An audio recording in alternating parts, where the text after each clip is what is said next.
All right, so the stream should be live on YouTube now, and so this would be week 27 now of 2024. Thank you all for attending, especially the day before the holiday. So yeah, I had talked to David already about covering this GRC reference because I think this is definitely useful. Oh, that's his. Yeah, that's very useful. I read that already. Yeah, so he posted this on LinkedIn. Um, and I hadn't seen it before, but it just puts all of the information in one place in case if you're looking for something in particular. So he's got several different sections here for the agencies, organizations, the laws and acts that he's come across. Um, and it's just a work in progress as he goes through things, is what my understanding is. But what I really like about it is that, he took the initiative to go through and put it together, not only for his own reference, but other people can use it too. Mm-hmm. Look at all the frameworks that he has. There's frameworks I Yeah, haven't even seen. yeah, yeah. And I'm sure there's dozens more that are out there too. So,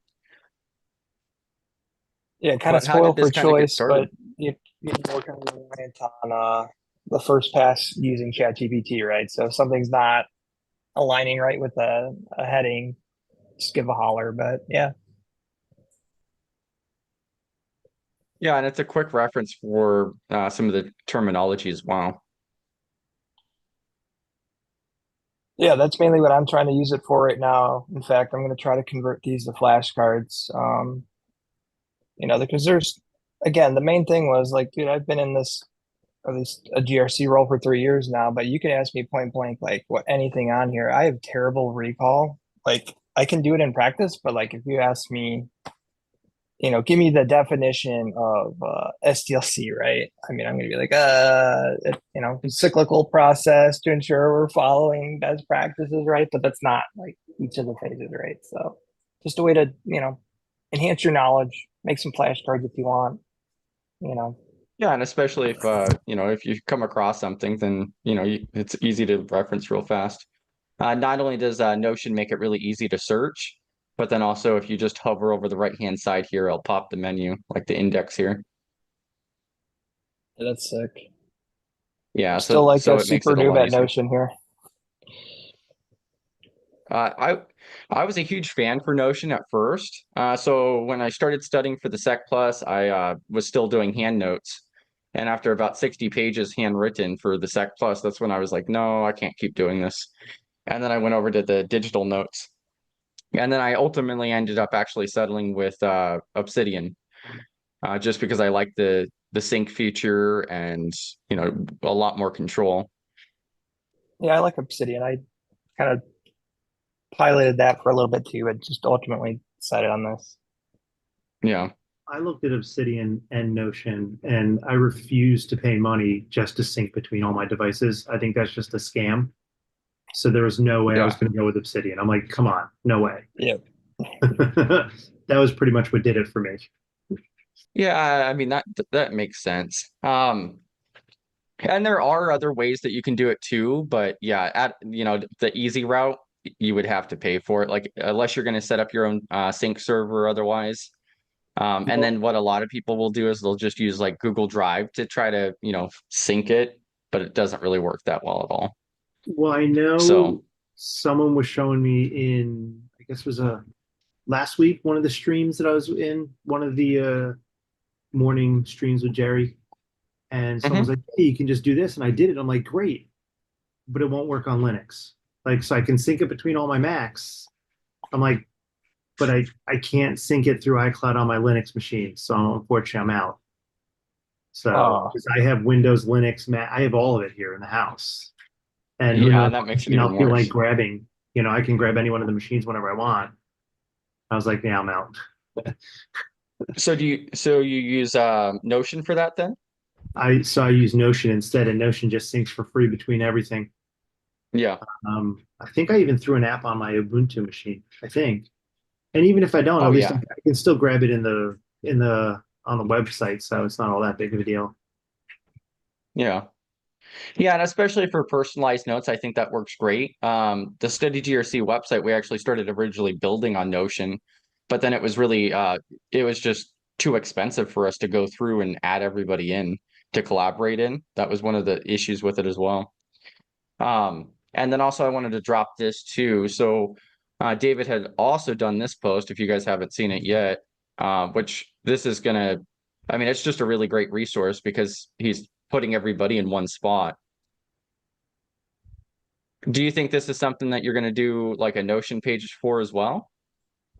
Yeah, I think that's a good suggestion. I honestly, that wasn't even on my radar, but it kind of makes sense maybe to have like, yeah, a resources page or something like that, a wiki resource. Yeah, yeah, Yeah, that seems like a good idea. just some feedback there. This is definitely something I plan on sending to people, oh, I want to learn more about GRC or something, and then it has over a dozen people here to follow and check out their feeds. And if there's any, I mean, any more that you guys know of, or folks that are really, focused on that, or SMEs in that area, by all means, continue to grow it out, right? So Yeah.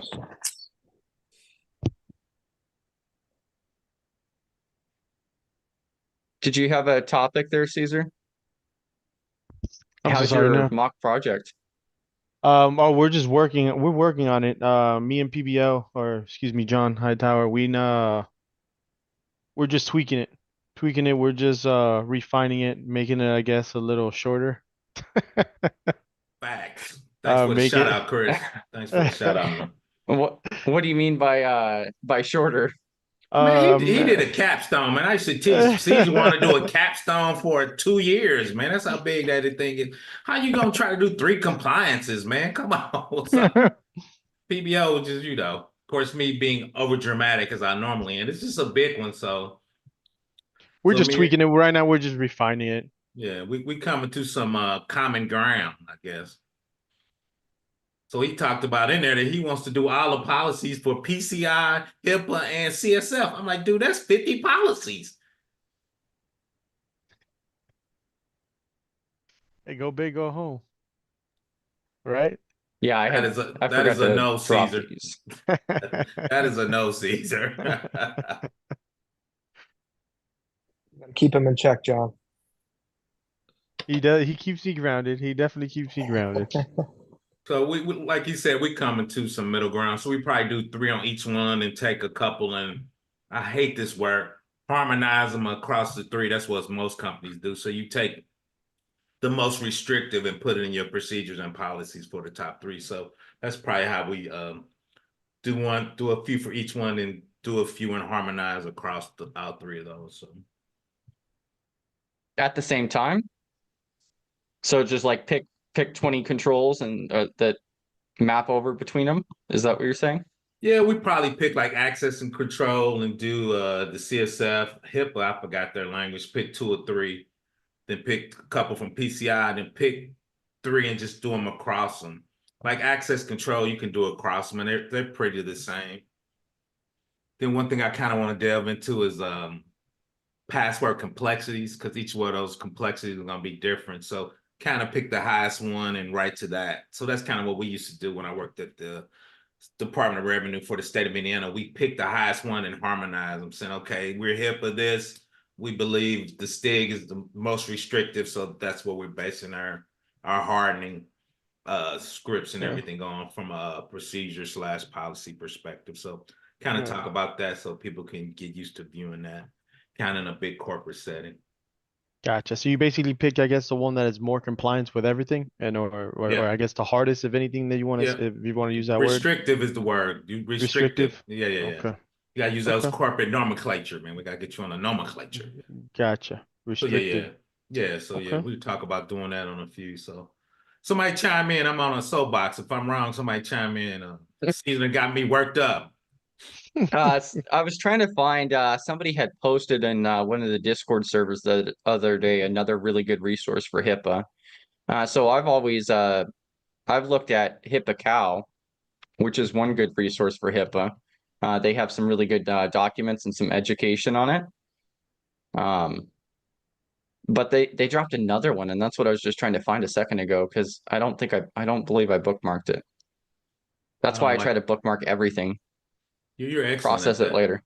Yeah, I don't like that Yeah, that's name, what by the way, but that's a whole nother thing. My only issue with HIPAA is from a hardening perspective, like STIGs or CIS. I don't think HIPAA has anything, so that's why I think hospitals get hacked a lot. So I'm not a big HIPAA fan, but Well, and high trust is really popular too, isn't it? yeah. But even in high trust, I didn't really see any specific hardening. But like I said, I haven't really dug in high trust. I've done some high trust work uh for a small shop I used to work for, but um, I don't know.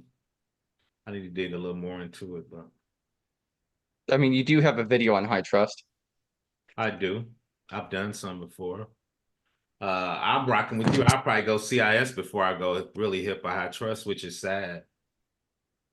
Um, Yeah, what and was so it's just like the new CIS. They implemented the govern section now too. I Yes, could sir. probably pull up the change log here, but A whole bunch of let me. they added the govern and they added as well the identified as well. They put a couple things from identified. They put it in governance because governance was there before. It was just not called governance. It was mostly under identified. Yeah, I think Jack's kind of got me leaning a little more towards CSF. Um, You're I, gonna go with NIST little brother? yeah, Ozier hates when I say that. Every time I say that, he frowns up.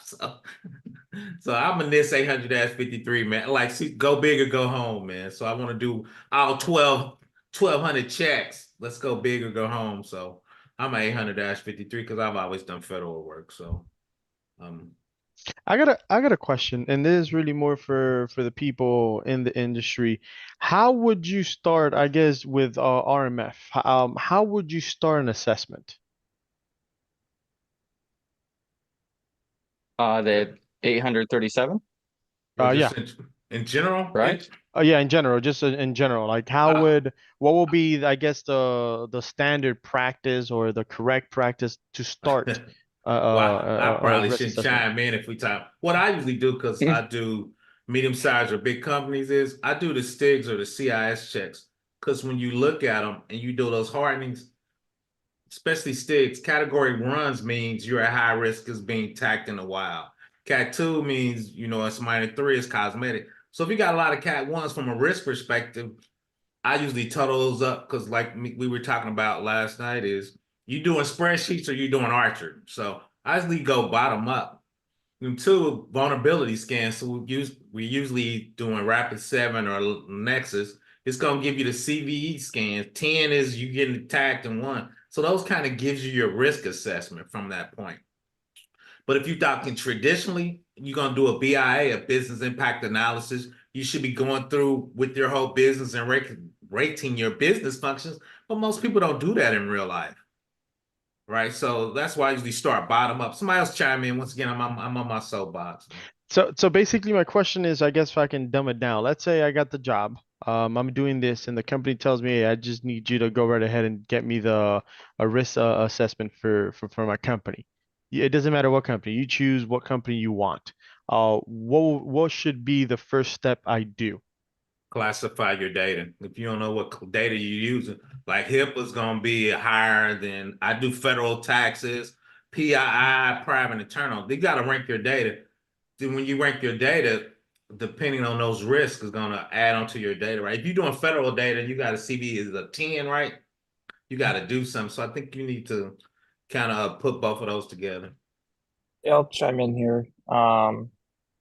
So yeah, definitely data, where it's hosted, is it internal, external, the dependencies, right? So I mean, nowadays everyone's dependent on cloud infrastructure, so AWS, Azure, GCP. So is there a dependency dependent on that? So is that like a tier 0? So if they go down, are the rest of your dependencies also going to go down?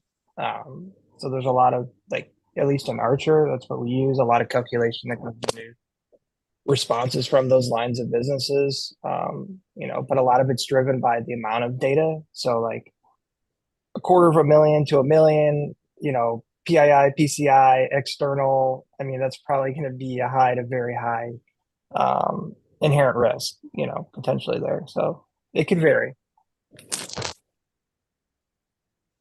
Yeah, and so that's one reason why I really like this graphic too.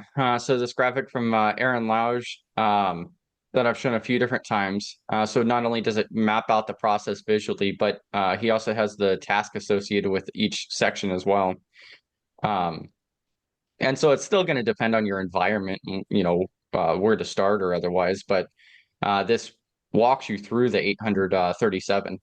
And so you have in the center here the categorize, select, implement, access, authorize, monitor. And then you could literally walk through it from chapter 3 right here. So then like if we go to prepare, then you'll go ahead and you look for the task ID here. So C1 and so forth. And I mean, I think that's a great way to actually read through the 37 too, to understand the process more by That's the just one. following the different controls. That's the next framework that I'm For the- actually gonna start, I guess, working for. How about the Jack's book, the Unveiling the NIST Risk Management Framework that you recommended? I'm actually gonna start reading it pretty soon. I want to get very familiar with the risk framework. Just real quick, let me chime in a little bit on what Dave said. He's 100%, David said, he's 100% correct. But a lot of times when you first just starting out, he was talking a lot about third party. If we just starting out, most people don't even have a clue where they're third party or what vendors they're using or what vendors they're connected to. So, Oh, for sure. For so sure. yeah, so he's 100% correct. But for me, that's a big leap. Most companies don't even know half the assets they're on. You do a scan and they bring up assets, they're like, "Well, we forgot about that database. It was a test database, and they never took it down." So he's correct, but that third party, that's a whole different beast. And when you say, because I know both of you guys said data, but PBO, you did mention as well within the data, you did mention compliance, HIPAA. That's what you mentioned. So you're putting compliancy with the data, and when you mean data, you're talking about everything that the company have. Like Yeah, when you say data, what's your definition for data? when you classify data, once again, I used to do with IRS. Any IRS files we get from the IRS, we have to do IRS Pub 1075. So their data, you need to mark it because you got to treat it a certain way. If not, you're going to try to do your whole infrastructure like that's going to cost you a lot of money. So when we get HIPAA data from hospitals, we need to be able to segment that because only those VMs and databases touch that. We want to bring up to a HIPAA level.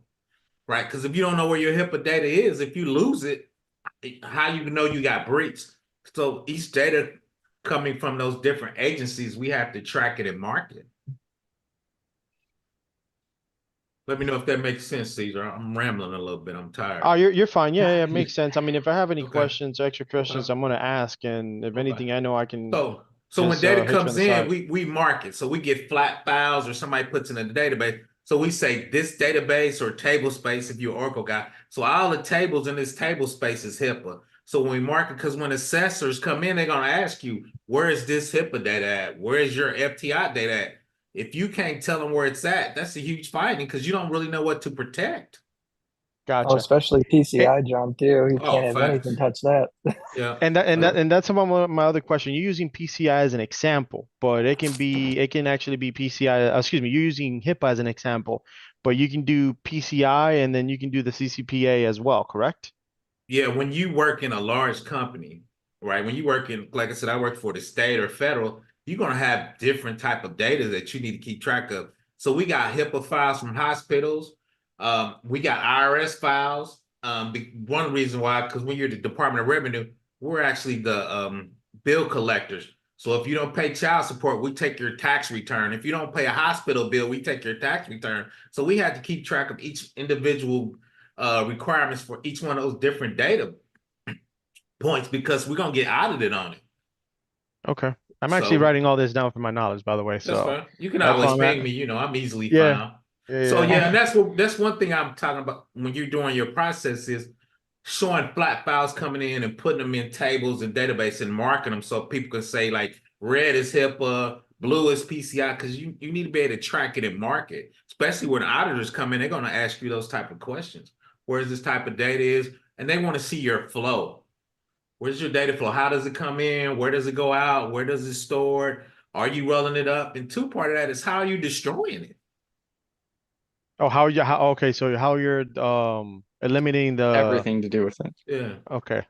Some Yeah, data that dude. it's on a disk, if we drill it, we got to get an attestation from a vendor that we send these disks out to that they drill a hole in it, which is crazy. So we had to get attestations for the IRS saying this data, this disk got holes drilled in it. So some of that stuff can get super complex.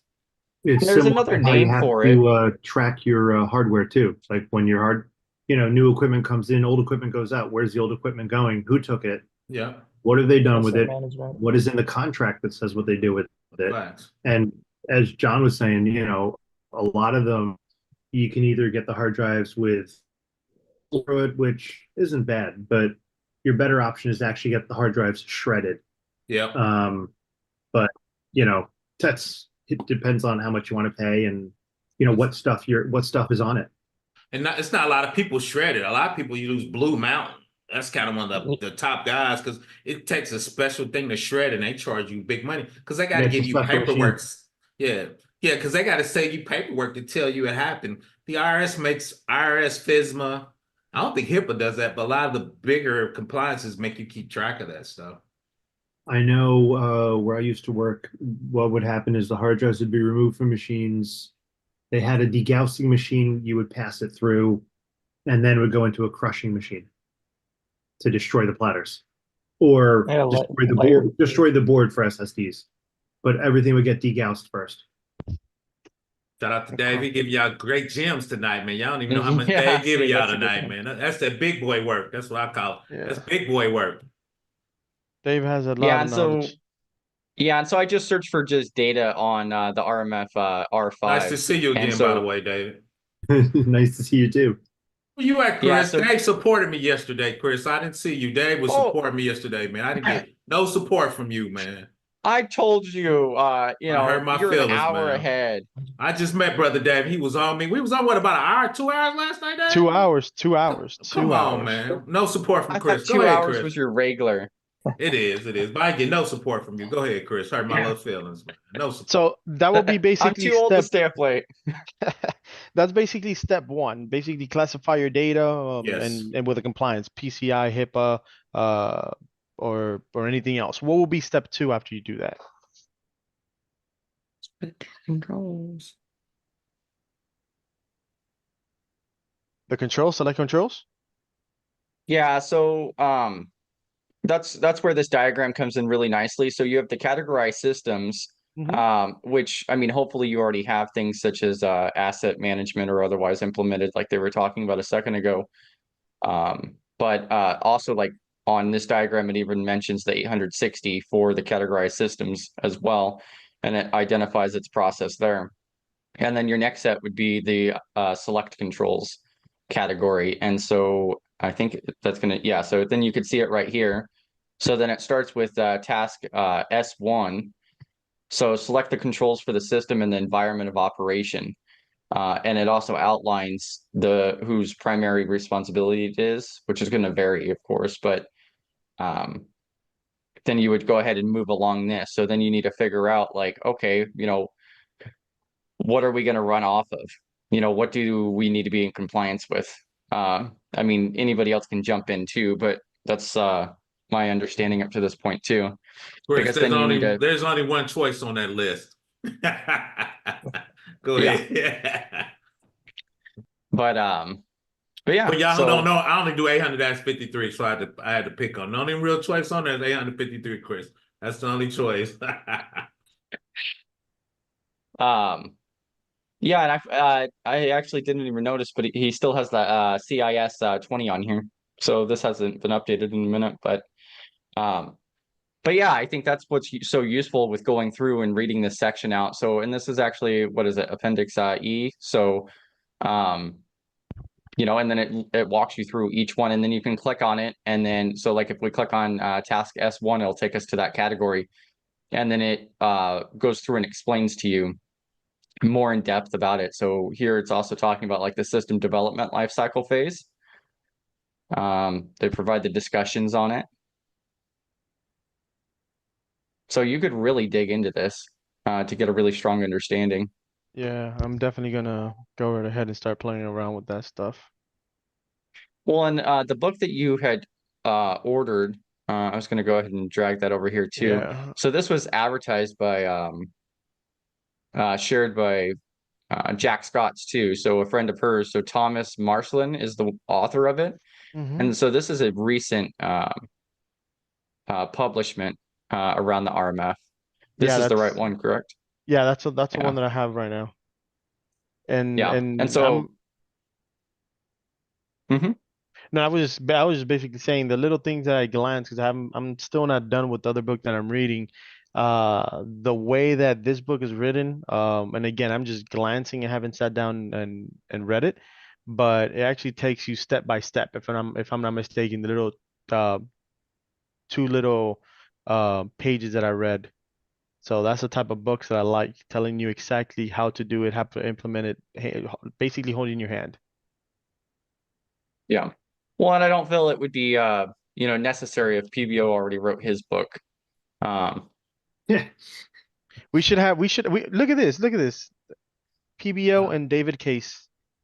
Why I'm not? ne- I am Why never not? doing a book. Look, I'm never doing a book. we got He to get goes, his no. course first. I am never doing a book. If Dave, I'll support Dave, but I'm never writing a book. That's a no. He goes, Yeah, not the no, book. I'm not a book type either, man. I don't read them, and I wouldn't want you to read it either. So, Yeah, that's not.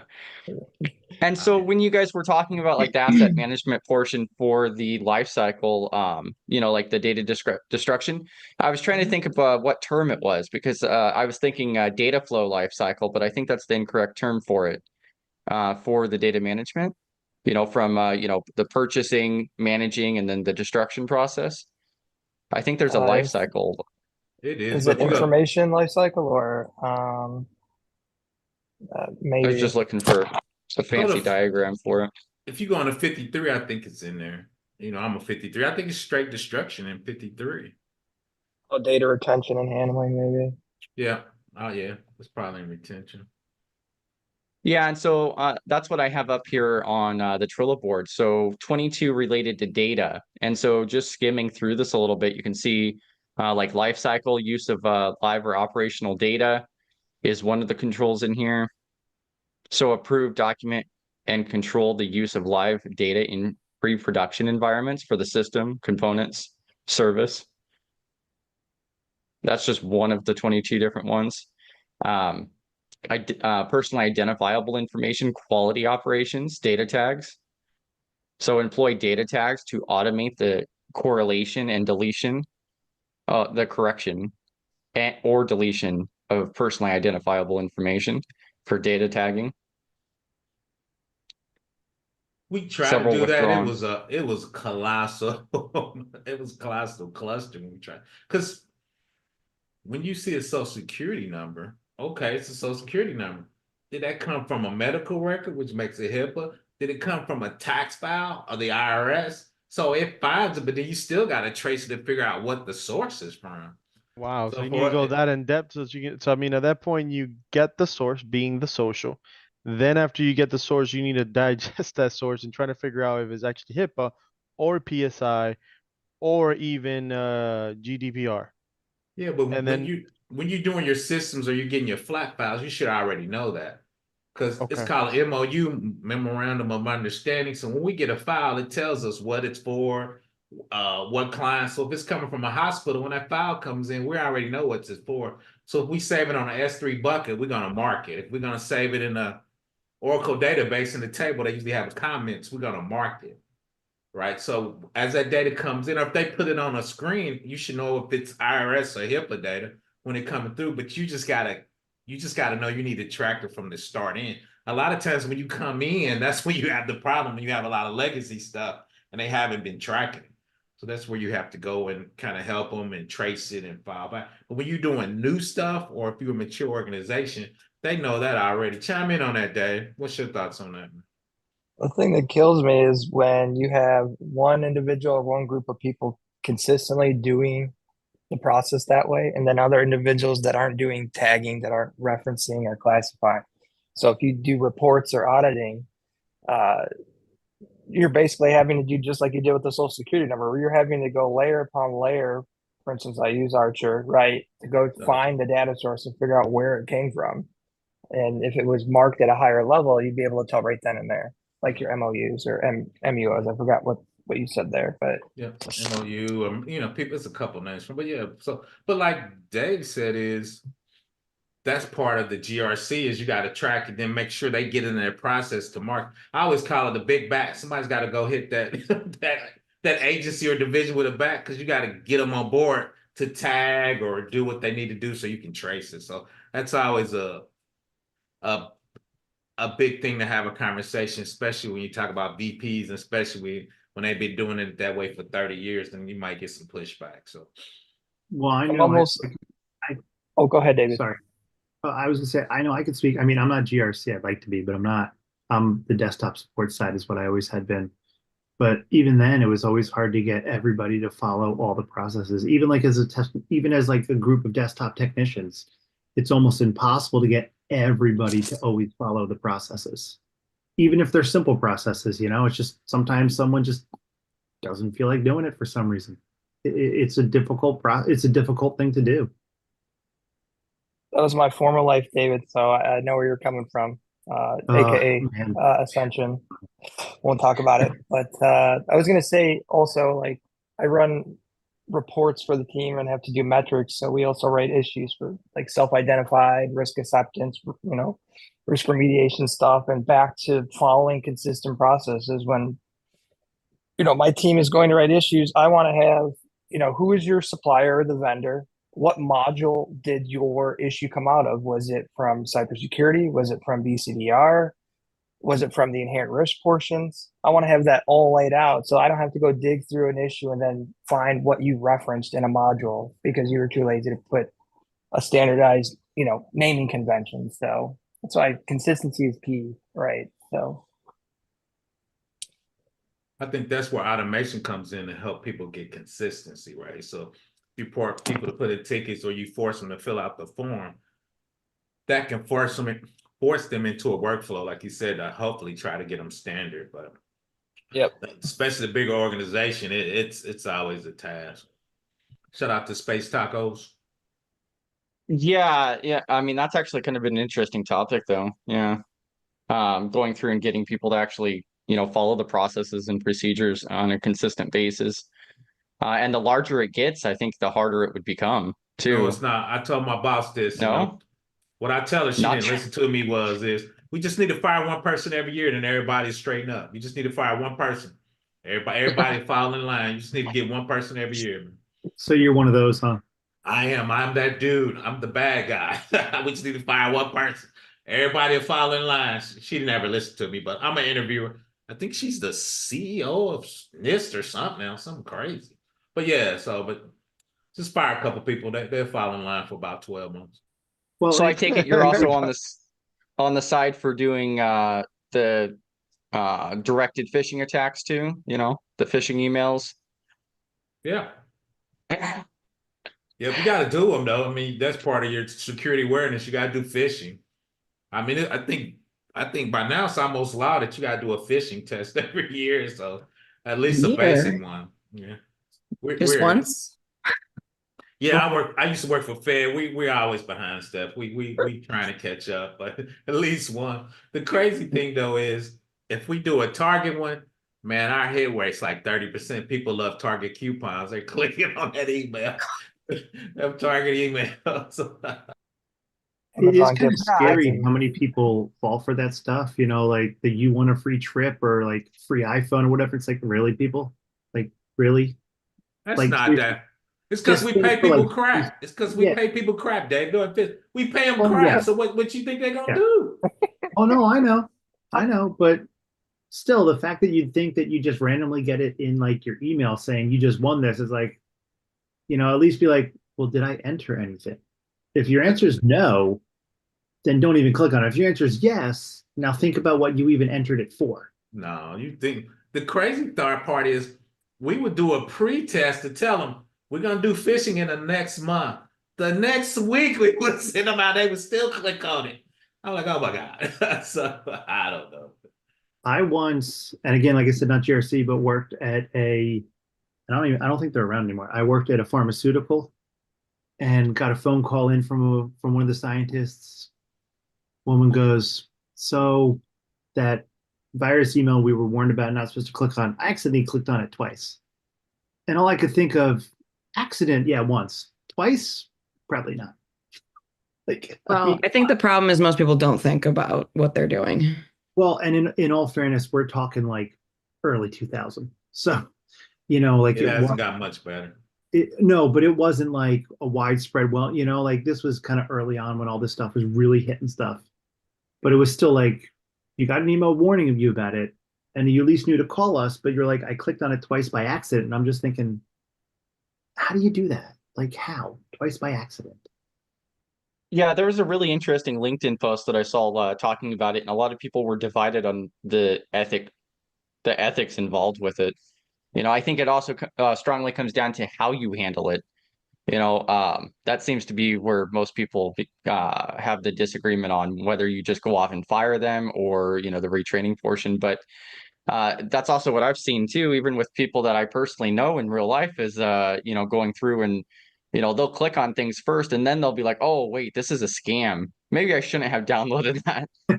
Well, So it's always after. well, and look, let's be honest, all of us probably have clicked on something stupid we shouldn't have before anyway, and we all know we're going to at some point again. It's just a given. I mean, I'm of the group of, unless they did something so horrible that like it really warrants being fired, like it's just, all right, you clicked on something you weren't supposed to. Guess what? You now have some training you're gonna get. Like, No, that's true. but if it turns out like, all right, look, we've done this now 2 years in a row, like 3 or 4 times every year, and the same person, no matter what, clicks on it every time, and this person has gone through the training again every time, and they're still not getting it. All right, maybe then it's time to think about like, are we keeping them or not? But if it's like this is the first time we're doing it, they click on it and whatever, you got to give them training, you got to give them some time, especially if it's depending on who the person is in terms of what their job is and what they do. But I think a lot of times is if you're internal, right? I'm going to throw out 365. We got all the bells and whistles. We're not letting people get emails from the outside unless you're like in a management position, supervisor, our frontline people. You can't even get the email. So the odds of them clicking on something is kind of small from that perspective. Like they could get internal email, but we're not letting them get anything from outside. So Well, and that really depends on business case too. yeah, So 100%. yeah. Like HR, I've heard is pretty common, but even the sales departments too. It could really be anybody. There's several different videos up on YouTube talking about, penetration tests and the, person in charge, the CEO is the one who clicked on the first link. So it could really be anybody. But for me yeah, though, and then like is what our CEOs, which we had to go to war, is he doesn't have access to any of the databases with any of the good data in it, really. Right? He's usually looking yeah, at dashboards hopefully. because so for us, we expect him to click on something. Well, Right. and that's actually a really good point, John, too, is that a lot of times the higher up someone gets on the ladder, especially once they hit the C-suite, what they probably truly have access to in terms of like databases and stuff is so minimal. Yeah. Though within their email, they might have contracts and other stuff. So I guess, if you think about it, you're still dealing with some pretty sensitive data potentially, and deals and plans and stuff that no one knows about yet. I That's would true, say but definitely a bigger organization, but maybe some of the smaller ones where you have, you know, an individual, the president executive wants to be and see over everything. They may have their hands in everything too, right? So Well, that's true. but that's us, and I've had those conversations, and it's hard to convince them, but you got to convince them. You're putting the company at risk as the CEO. So when you click on something, you could cost us a couple $100 million. So if you start talking in those terms, they're like, well, okay, maybe I don't want this. But Yeah, I've just had take it those away. conversations. Yeah, I've had those conversations. You just kind of ease up into them, right? Like, okay, you don't want to be the cause, and it's your company. There's a lot of bad guys out there. But like Dave said, I've seen it where, in a lot of times, especially smaller companies, the CEO built the company, so he used to do that type of work. So a lot of times he thinks he still needs to do that type of work, right? So like they said, you got to kind of have those conversations and be like, you need to do CEO type stuff. Chime in there, Dave Case. What you want on it? Go ahead, go ahead.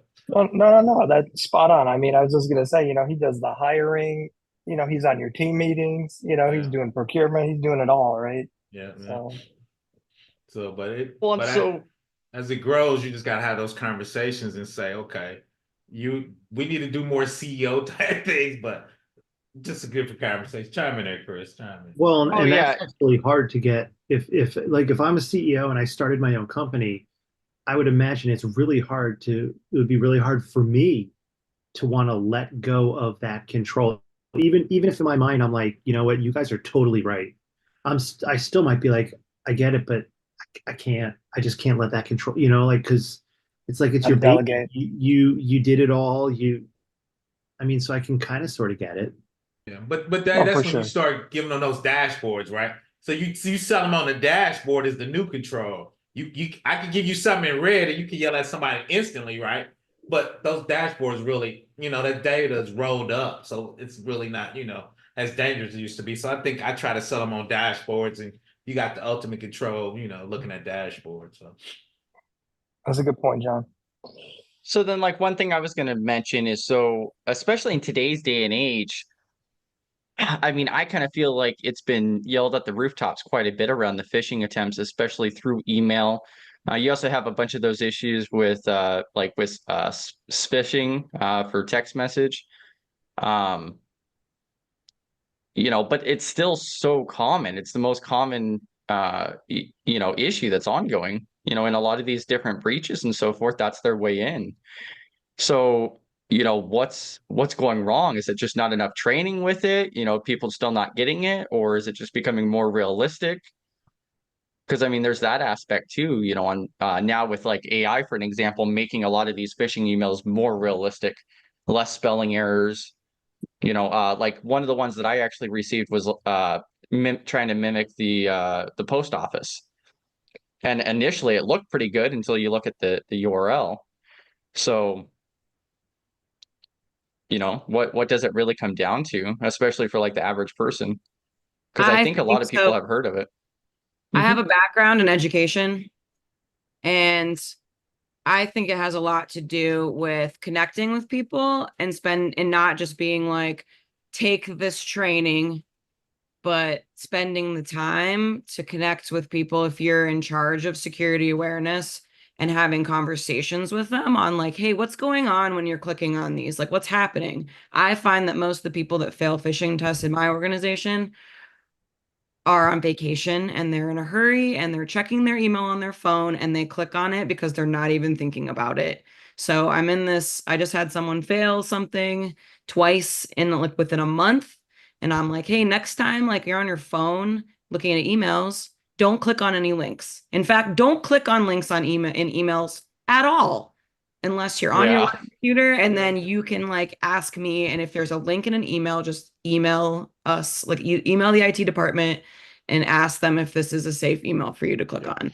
Get to know the So people. Just get to you know the do. And people that you're I'm working with. lucky enough that I work for a company, and like we're a small company. So I could see how that's much more difficult in a large corporate environment. Yeah, Yeah, and 100%. I see that as like a really positive experience too. And that could even be in a case where you can go into a department one day, especially in a small business, and go into that department and then work with them and be like, hey, let's look at some examples today, or check the spam folder or whatever. Yeah, and But we also have a Hands on. culture like in our company of people like posting in our Slack channel. Like we have a security Slack channel, and people often post the phishing or smishing things that they get, even if they're real, because we actually have the opposite side where we have people who try to impersonate our CEO quite yeah, frequently to get people to buy them gift cards and things like that. And it's in a humorous way. Most people will identify it and post it and be like, hey, look at this ridiculous like text or email that I received today from our CEO, and we'll like joke about it and stuff. So like it's creating a culture around it too of calling it out when people see it so people can see that they're these fake, emails out there and these scams that are trying to get them to click on links. Shout out So- to Steph, because I think she brought up something good, and I'm super bad about that. She talks about culture and connecting. I'm from Yep. DOD, we military, we just walk around with bats smacking people across the head. Yeah, So I think so I feel what That's where she's your saying. fire comes To- from. Yeah, just fire them to- straight out. Well, So go ahead, but it- Dave. Go ahead. Damn, I you're don't- firing people over failing phishing tests. Dang. to piggyback out of stuff as well, something that has worked, not in the GRC industry, just within my background in the industry I used to do that is sales. Just having a key player in every department will definitely help because I mean you can be everywhere, but if you have a key player in different teams or departments or however you want to run it, they can definitely tell you each personality or who you think or who they think is the weakest link, so you can, I guess, focus a little more in that specific team or person or individual. Because people, honestly, people learn differently. Everybody learn differently. Yeah, we Yeah, had well- security champions. Go ahead, Dave. We had security champions in each one of our bigger divisions. Well, and I can definitely speak to, like Steph said, like getting to know some of these people and everything. Because I mean, I remember having troubles with people's machines, and everybody was taking it. I'm like, I'll give it a shot. Let me go. And it, there were two people. I ended up actually sitting with them, and I'm like, all right. So when did this happen? Like roughly, when did this happen? All right. And anything weird happen around that time? I had one woman start thinking about it and go, oh, wait a minute. You know what? Like a couple weeks before that, I was working outside and a bird crapped on my computer. I'm like, wait, what? She's like, oh yeah, seriously. She's like, I just cleaned it off and thought nothing of it. I'm like, how long ago was that? She's like, a couple months ago. And I'm like, where? And she points and I'm like, well, that's your problem. I'm like, we'll get you a loaner machine and we'll totally send it in and they'll get it repaired. No problem. And I had something similar with another guy where I finally sat with him and I'm talking to him like, so, we're just chatting for a few minutes. And he goes to the person on the cube over on the other side. He's like, hey, like Jim, do you remember when that was? I spilled coffee in my machine. And I'm just like, dude, really? He's like, yeah, wait, that was, oh yeah. I'm like, well, that's your problem right there. Like, but this is stuff that, if you don't actually sit with them and get to know them, they're not going to share anything with you. And in the same respect, I mean, I've been in so many trainings where they just speak at you and you're like, yeah, whatever, I don't care. And even if it's something good to know, you're still like, you're just talking at me. Because then you get the feeling of you don't really want to be here. I don't want to be here. Not when it's required training, it'd be different if it was like, yeah, I totally want to take this training. I'm signing up for it. And I think everybody knows this. When a company forces you to do it, if it doesn't feel like the people that are training you want to be there as well and are engaging and fun, you're going to probably lose 50% of the people that show up to this training, and they're not really going to hear it. Yeah, if not more, honestly. Yeah. I just revamped our entire security awareness and policy training just because I have an educational background and I'm like, these slides are awful and we need to do something different because Oh yeah, boring as hell. I mean, there were trainings like I love that too slides. that I'd taken that were just like, you're sitting there and you're like, this is brutal. Like, and it's almost like being in a really bad presentation where the person throws up the slide and then reads the slide. And it's like, you kind of want to stop the meeting, come to them and go, look, I know you're like in the C-suite and stuff, but someone should have taught you, you don't read off the slide. Those are your bullets, that your talking points. Like, you can say what the first one is, and then you talk about it a little bit. You don't just read it off and go next slide. Like that's like, I just did a don't whole care training ever, but, like, on you don't do public that. speaking and slideshow presentation like- to our entire company because I just watch slideshows and I'm like, guys, I taught sixth graders how to do a better job than this on slideshow. Yeah. And Well, and it seems like that's one of the things changing though, is a lot more companies are working more on that security culture aspect, It's as compared important. to as compared to your DoD background, PVO. Well, we had that conversation. We'd do that another day. Is most companies only do security when they have to. I'm just throwing that out. That's why I do federal, because the IRS says thou shalt. When people say they have to, yeah, or they want to, yeah. So, but you know, that could be just my experience on it. So, Well, and like coming from like a labor background position, like one of the places that I did work at before, they did actually have government contracts too. And the security, I mean, looking back now, like that security awareness training was not effective. Now, if Well, I would have known back then what I know now, like, yeah. yeah, but I always Um, divide that in two, and Steph and David bring up a good. A lot of times we do it as a compliance checkbox, right? We just want you to really get to it and check it so we can check our checkbox, right? So Yeah. it's compliance, it's learning, or do we want to change culture, right? So Well, I'm DOD. I'm just trying to check the box and keep rolling. But go ahead, Dave. well, and some of it is too. Like I think I grabbed one of the links from the study GRC. You guys had all these GRC links, so I was like, oh great. I clicked on one, some federal one. Thing it was took me in, and I started watching some cyber training or something. And I think I watched like an hour and a half, it broken up into chunks, and I'm like, all right, scroll down to see how much longer. And I'm like, oh wait, there's an exam at the end. Let me just take this exam and see how well I do. And I'm like, great, I passed 70%. All right, good. I'm not going to watch the rest.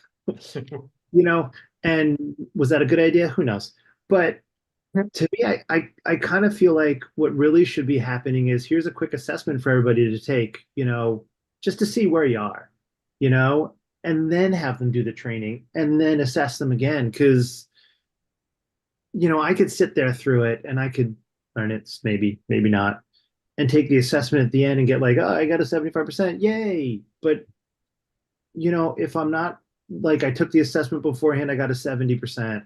I took it afterwards, I got a 75. Like, even if I thought it was boring or stupid or whatever negative words I want to use, at least if I can see, at the beginning I was this and at the end I was this, I'm like, oh, well, that's cool. I did actually learn some stuff. It might make you a little bit more interested next time there's training. Maybe. I don't know. now, which part did you want to mention here, Caesar?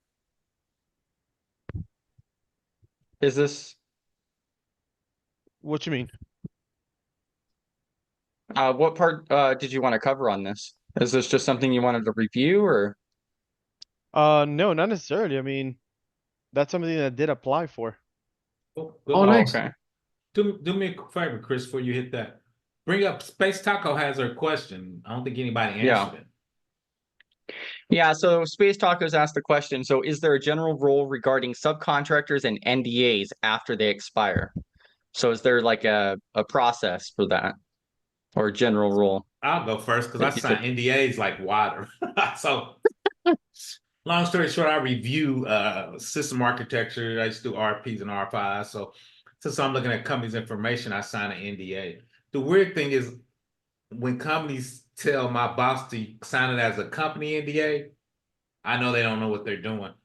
Your NDA should be for your person, right? Because I read their system security plan, so I know inside information about their company. So number one is I don't think NDAs expire.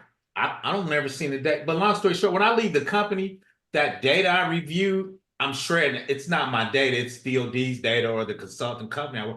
And usually a lot of times after I read it and make my assessment, I get rid of the data ASAP because I don't have a leakage coming back to blame me.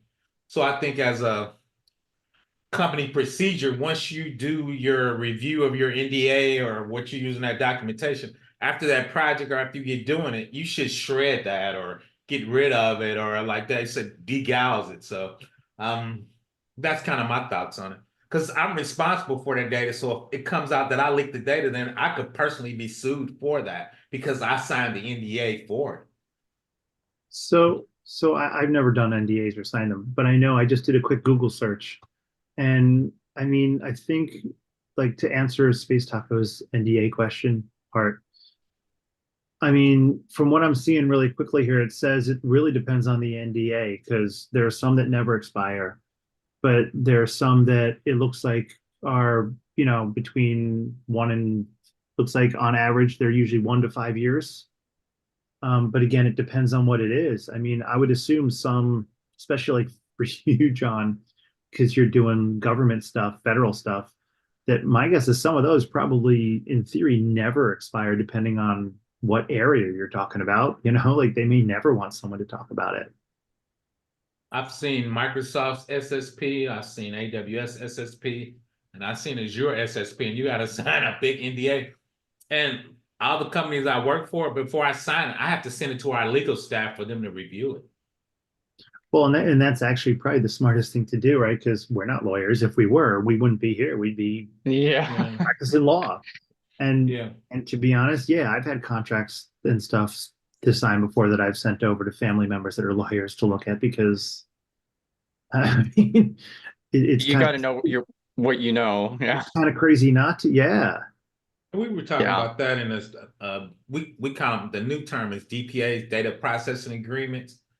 And when you sign click those, so I read those all the time, and legal reads them. And when I used to work for other companies, we send those to our legal staff to review before we click through or sign anything. So, I mean, the thing too for me that would be interesting. I mean, I guess it depends, right? If you're working, say, for like a Google or a Microsoft, even Apple, whatever, and you sign an NDA, I could see those expiring after X amount of years because if it's really about their technology in, say, 5 years, it's going to probably be irrelevant tech anyway. No one's going to care. If it's like we're talking like secret formula for Coca-Cola, yeah, that sucker's never expiring. If it's something like, so I mean, it really depends on, for space tacos, I would say it really depends on what you're talking about. As military secrets, I could see them, no matter what it is, never wanting you to discuss it ever, just because it's the military and they like to stay secretive about stuff. But so I dropped this link in chat too here. So Caesar, you want to ask your questions or? No, it was just basically your thoughts or everybody's thoughts for this job. go back to the top real quick. My bad. Oh, you're good. These are one of the few jobs that I don't see that is a high level or a manager. I see these all the time. But go ahead. But yeah, for applicants, I was surprised it's low. You probably just clicked it the first time you saw it. It's on site, which I don't like, but I know you like that. So that's Yeah, cool. I actually prefer right now on site and other than remote. Skills, compliance, and some other stuff. No, keep going. I just kind of want to look at IT compliance. GDP. The fact that they so- don't have a pay in there bothers me, but that's just me. What are you saying, Dave? What bothered you? The fact that there's no like pay range in there bothers me. Oh It yeah, always- there's no pay Oh, range. yeah. I had It a always even I bothers had me a on any jobs when they post them. I'm like, yeah. really? Oh, He's on LinkedIn. at least you get medical insurance. Indeed gives you more pay ranges than LinkedIn. Is this LinkedIn or Indeed? This is on LinkedIn. Okay, Yeah, yeah, and I dropped the LinkedIn. link to it too. Oh, my bad. You but did. oh no, you're good. Yeah, so IT compliance analyst out of Texas. Up to 50 employee company. They're looking for IT compliance, information technology. Those are the two matching. I don't know where the full list of it is, but Of what, the skills? Is it in the yeah. bottom? Is it? Scroll is it- down it towards should the be at bottom. the bottom, yeah. I just saw it at the bottom. Yeah, keep going. Right there. Show qualifying yeah, that skills. lists Yeah. all of it. Yeah, so IT compliance, information technology, communication, computer science, Those aren't checked. contractual. Those aren't checked, I'm- Chris. I'm sorry? I think Chris pulled this up, right? So this is under you, Chris? Yeah, this is under my account. This is Oh, under it's- Chris. I was just telling you what you have or what it's expecting. What is this? What's this? So Caesar sent this to me, Yeah. wondering if this is something he should be applying to Okay. and So- what our thoughts on it were. So I think from watching Jason Blanchard, who's awesome if you guys haven't seen him, he's amazing. He's part of Anti-Siphon and Black Hills. Love that guy. Yeah, he's awesome. Yeah, this guy. If I Okay. remember it, I think he said, and I think I've seen a lot of other people say, if they're asking for 8 different things and you hit on about 50% of them, Apply. why? Yeah. Absolutely. Because most of the time what they're posting there is they're looking for their unicorn. But the odds of them finding that are probably 0%. And again, that also might be some of the reasons why some of these places don't put and Indeed, maybe, I mean, on LinkedIn, maybe they just don't do the pay that much, but that's also, I think, sometimes why they don't put a pay on there, because they they know if they put the pay range they're going to pay for what they're asking, But I hate they're never going to get the people they want. when you apply is ask what's your minimum.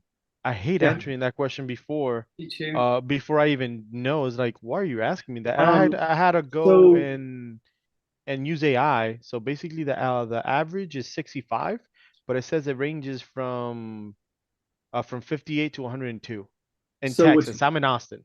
Yeah, well, I was going to say what I think what I was always told to do, not always, but what's pretty good is the website Glassdoor. Okay.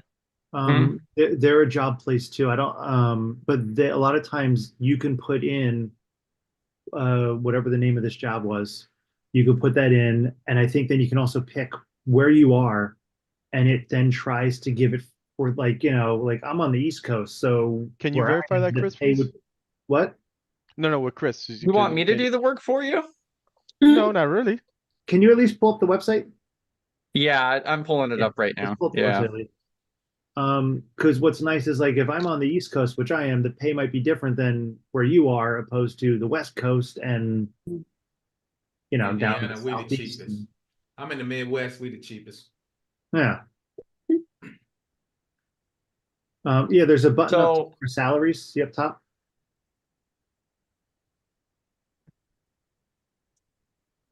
Now, again, this might not be super accurate, but in it gives you an theory, idea. it should give you an idea. And here, see, Yeah, look, this is it gives you a pay breakdown, it gives you the average. Yeah, so you can pick all this stuff. Okay, hold on. Yeah, it's like 75 what I was looking at with AI. Here, 77. Yeah. Yeah. Yeah, Go. so 0 to 1 year. They have their sign up thing here, but What's also Yeah. really nice on Glass, if I remember, it's on Glassdoor. What's really nice too is you can put in that company, if it was mentioned, because sometimes it's through, it's through like a third party company, so they never It says mention it on purpose. augment work or job, Yeah. excuse me. Augment So jobs. you could possibly even put in that company. Indeed does it. I think Glassdoor does it, and people will say like, "Oh, that experience was utter crap. I hated working there." People that, "Oh, it was pretty good," or so it also gives you a rough idea of kind of what the culture could be like before you even walk into an interview. And sometimes, I mean, I think I looked up one or two and I'm like, oh yeah, there's no one saying anything good. Yeah. Like there's, yeah, it won't let me change it now, but when I changed it to 0 to 1 year, it did say 59 to I think it was like 66 for base pay. Yeah. So well, and then that's and that's something else too, right? So the perk of this too is if you can see roughly what the base pay should be with your experience of, I assume it's just like mine of 0 to 1 years because I don't have any GRC experience. Correct. But GRC experience. what? You have GRC experience. Not that I can. Well, I've been doing IT for 20 years, so I've done. So you have GRC experience. We talked Probably. for 2 hours. I know you got GRC. Okay. you are GRC. Yeah, I can vouch for you. We had a great GRC conversation yesterday, but I know what you mean. You doesn't say it on your job title, and you have. I've done order procurement, asset management, inventory management. Yeah. I've done hardware, software support. I've done Linux, Mac In my- OS, iOS. In my last job, I just helped procurement. Part of my GRC was reviewing the DPA, reviewing the There I am. architecture, sending security questions. So you have GRC experience. But go ahead, Dave. Oh, yeah. I couldn't let you say that again, but go ahead. Yeah, no, but the nice part is at least with Glassdoor, you can see and say, oh, well, 0 to 1 year experience, the range should be roughly like 60 to 70. If you walk in and you say, oh yeah, and you ask what they're paying, and if they're actually going to tell you right away, and they're like, oh yeah, we're going to pay like 85. And you're like to me, as awesome to be like 85, sweet.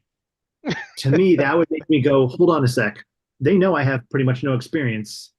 I know what the rough base range should be. Why are they going to offer me that much more? Like, why? There's got to be something going on that they would actually offer. Because you're going to be doing 3 jobs. It's too good to be true. But that's what I mean. Like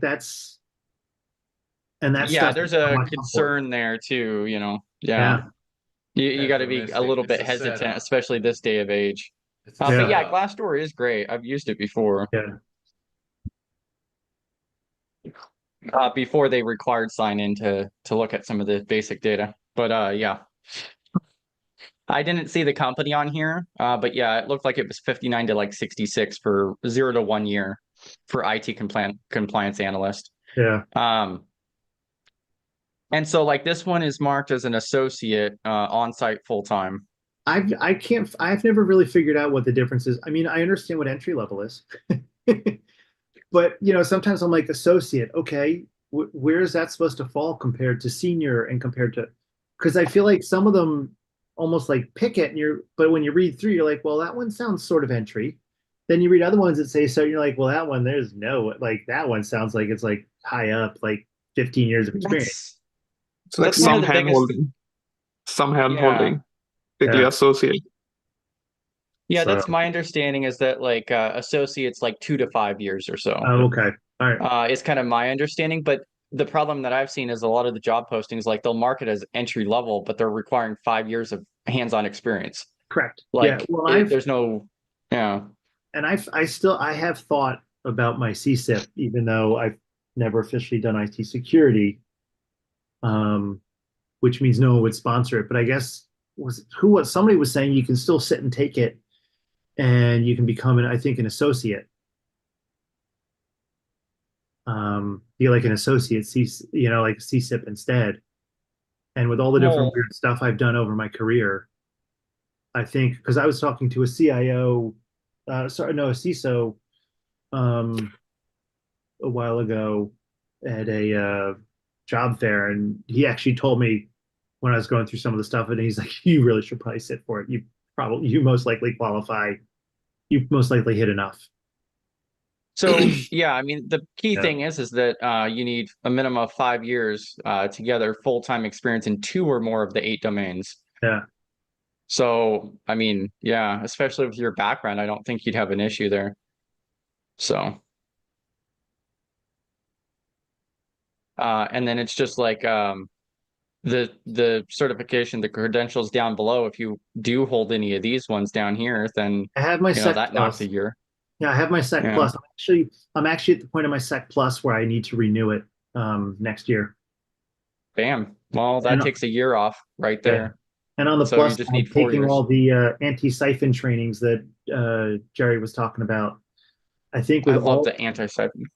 all of them put me over 50. I didn't even have to get Yeah. a single thing from his stream. Yeah. Yeah.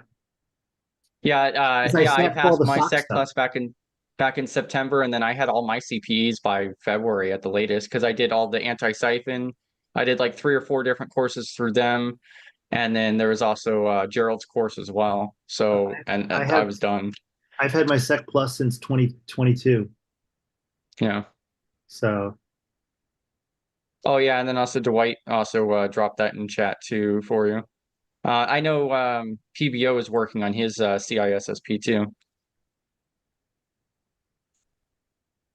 But yeah, I mean, especially with your, I'm sorry. Taking a practice test as we speaking, but go ahead. I'm not doing very well. But go ahead. Oh, Look at me. come on, see. we're gonna have to do a study group for you, aren't we? I want you to get past that CISSP so then you could put all your extra time into the course. I'm getting better. Yeah, I'm taking one as we speaking though. But go ahead. Go ahead. well, and I like the suggestion. I think it was was it here last week? Someone mentioned The about destination. about the GRC class of Gerald's. It's That- awesome. that you can take it. I forget, like TCM or From something. TCM Oh yeah, Sec for 30 TCM bucks. security, For $30 a month. $30, I'm like, sweet. Yeah. So I might just do that and sit and do it. That's But, yeah, that's usually what I recommend. Because you don't get the course forever, but I mean, you have plenty of time to complete it in a month. yeah. And one of the other benefits of it is you also get access to their other courses. So Yeah. like his GRC course is only like, I don't know, 6 to 7 hours or so. And then you Something can like that, also, yeah. and then like what I would do is go off and get take another course in here too, on top of that. They did recently add this one down here for soft skills. Where is it? Oh, soft skills, yeah. Yeah, no, I saw it because I was looking at it earlier today. The hacking stuff sounds like fun and interesting, but I know who I am. You can't, if I learn But- that, I can't be left alone with a computer because I will probably be arrested so fast. You'd be like Linux, Callie. Seriously. I mean, back in like the mid 90s, I was doing phone freaking. So, Oh my God. like, yeah. I've done that. I It was almost a went good to time. jail on an accident. Not He's accident. like, it was but- fun. Here, this is what he's talking about right here. I Yeah, know, but you got to No, this is remember. what he's doing. Yeah, I That's was like doing my it. favorite GIF. I love him. Did they I was used doing to it and I don't think they make them anymore. Radio Shack used to have the phone dialer devices. Yeah, You know, before there was all programmed, you could actually, and I did it with a college roommate. We did this. You take it apart, you swap one of the, I think it was one of the transistors in it, and it now simulates the dropping of a quarter. So you hold it up to where you're talking to a payphone and you do it, and it thinks you dropped quarters in, and then you get free phone calls. Oh wow. Yeah, it was fun. It was I fun talked to a lot. Yeah, I talked to friends in Australia. I used to know back then all the time like that. for free. Yeah, Um, yeah, I mean, like, OSINT is something that really draws me in. I think that's That- really interesting. I I think, saw that one too. I thought that was interesting. I was like, that's cool. yeah, especially from the GRC standpoint, I find it really just an advantage. So that way you can, communicate with these other departments and people with different Yeah. backgrounds a lot easier. Well, Um, and it's funny. The biggest so- problem I've been having is like I'll start a training and I'm like, this one's cool, and then I get partway through it, I'm like, oh wait a minute, someone said that one sounds cool too. Like, and you're just like, oh, I want to check out this one now, and then I go to that one, and then it's like, okay. So, but yeah, there's just too many of them. yeah, no, I agree, and it's hard to keep track of it too. Yeah, So yeah, I mean, like that's why I have so many things on my backlog. And then I just work way better by focusing on like one thing at a time. And then Caesar comes out of nowhere with, a 60, uh like a 60-hour mock assessment that he wants to do or something. So, some people are a little Azure and everything strange. else. Facts. Facts. Um Maybe we could get Caesar into some video gaming so we can tank that issue right away. No. I tried. I mean, my background is a good game. Hey, I mean, I used to be a hardcore gamer. I just after I started doing this GRC stuff, I'm addicted to learning. I like my learning too, but I need the game, Got to play some Skyrim, some X4. I try to play, but I don't know. I don't know. I tell myself, oh, I'm just gonna relax. Let me play a little bit of video games, shooter games, and then I just see myself in Let's Defend or reading a book or trying to figure something out. Like, are you kidding me? The amount of books I have to read are just ridiculous because I know from Humble Bundle, they've had some amazing IT ones over the years. I probably have like 50 different ones. Tons of them are Linux, hands full of Kali Linux. I actually got a Sec Plus, the new 701. Not that I need it, but I even have that because I took the old test back in two. But I'm like, oh, there you go. Yeah, I mean, the only thing that it sucks, I mean, and I'm not old, but the only thing it sucks is just I found GRC or cybersecurity at the age that I'm at right now, being 36. If I know for a fact, if I would have found this in my earlies or mid 20s, it would have been game over, just because of my personality.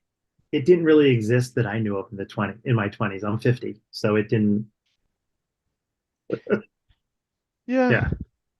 I guess it had another name because PBO been doing this forever, but I guess it was not named or called GRC. Because this had so many names. You had cybersecurity is a popular one now, but you had what is it? Security assurance, security information. There's a whole bunch. Yeah. I mean, I remember I remember walking into the knock at one of the places I worked, but it was for people that would seriously, they'd sit there staring at these monitors and giant, like massive screens to make sure the network's running. I remember all that Yeah, I stuff back remember. in like is that the 90s, early 2000s? Yeah, I remember just hanging out at like Fry's Electronics in the early 2000s. Right. And Oh my God. That yeah, stuff like there were bankrupt, like right? They bankrupt like I think like last yeah, year or the I year I after. think remember the so. name. I used to order stuff Yeah. from them, like mail Yeah. order stuff. Yeah. Yeah, they had Fries used to two be different good. stores. Yeah, they had two different stores out in Phoenix. And so I just go socialize out over there and just hang out. Whatever. I found it really interesting. But like people were like setting up their own, like getting equipment to run their own servers at home, game servers, web servers, things like that in the early 2000s. And like looking back at it now, like Jesus. Yeah. I Fries used to be like a Costco, but Yeah. just for technology. That's how big Yep. that stuff was. They closed down because the thing is not every state has one, and when you're close, when you used to be close to a Fry and people were into technology, people went to that store. That's the problem. We I Like have used one in here now. that stuff is always packed. Like I had one here like 30 minutes ago, 30 minutes from here, but it it bankrupt.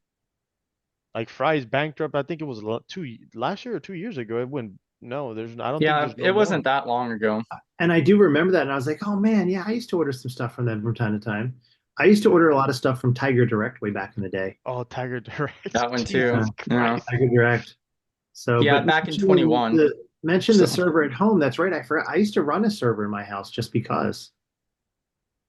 I mean, it was a Mac. I had a Mac server running in the house. I had a Mac and a PC on the floor next to me. I had a network printer in another room. I mean, and we're talking like, is that early 2000? and so yeah, and so like I've mentioned it a few times and I'll keep mentioning it too because so Cybersecurity First Principles, the book from Rick Howard. Yeah, Oh, Rick Howard, who does the CISO series. So I love that book so much because it gives you a history of security. And then also he talks in detail about how, in particular with information security, how it has kind of evolved over the last 30 or 40 years. And he gives like actual stories and insight into how the security aspect was back in the early 2000s, for an example, and how many people didn't really think about it.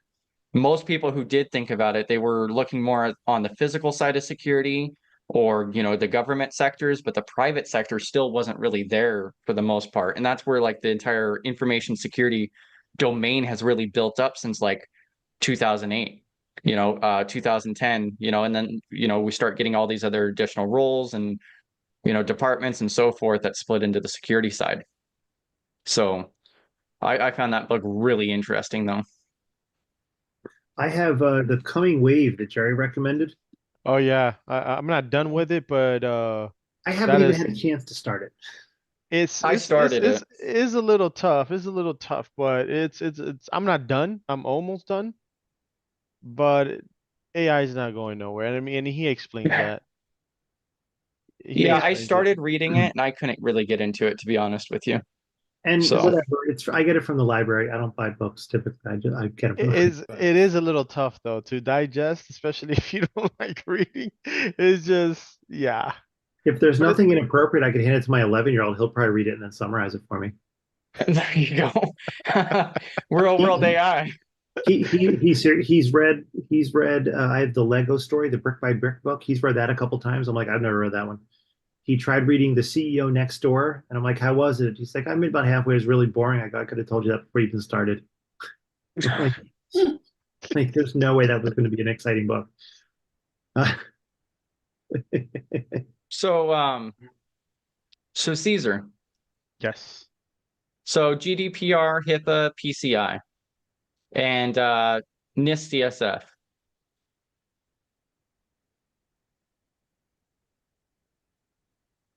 Is that a question? Did we have a did we provide guidance on this portion? What's a what's so Well, funny? I'm just trying to figure it out. What the I- fuck? Sorry, well, I'm so, giggling I'm- because there was no question. You're like, Yeah, there wasn't really a question. You were just bro, it I was don't hear a question felt more there. like a statement.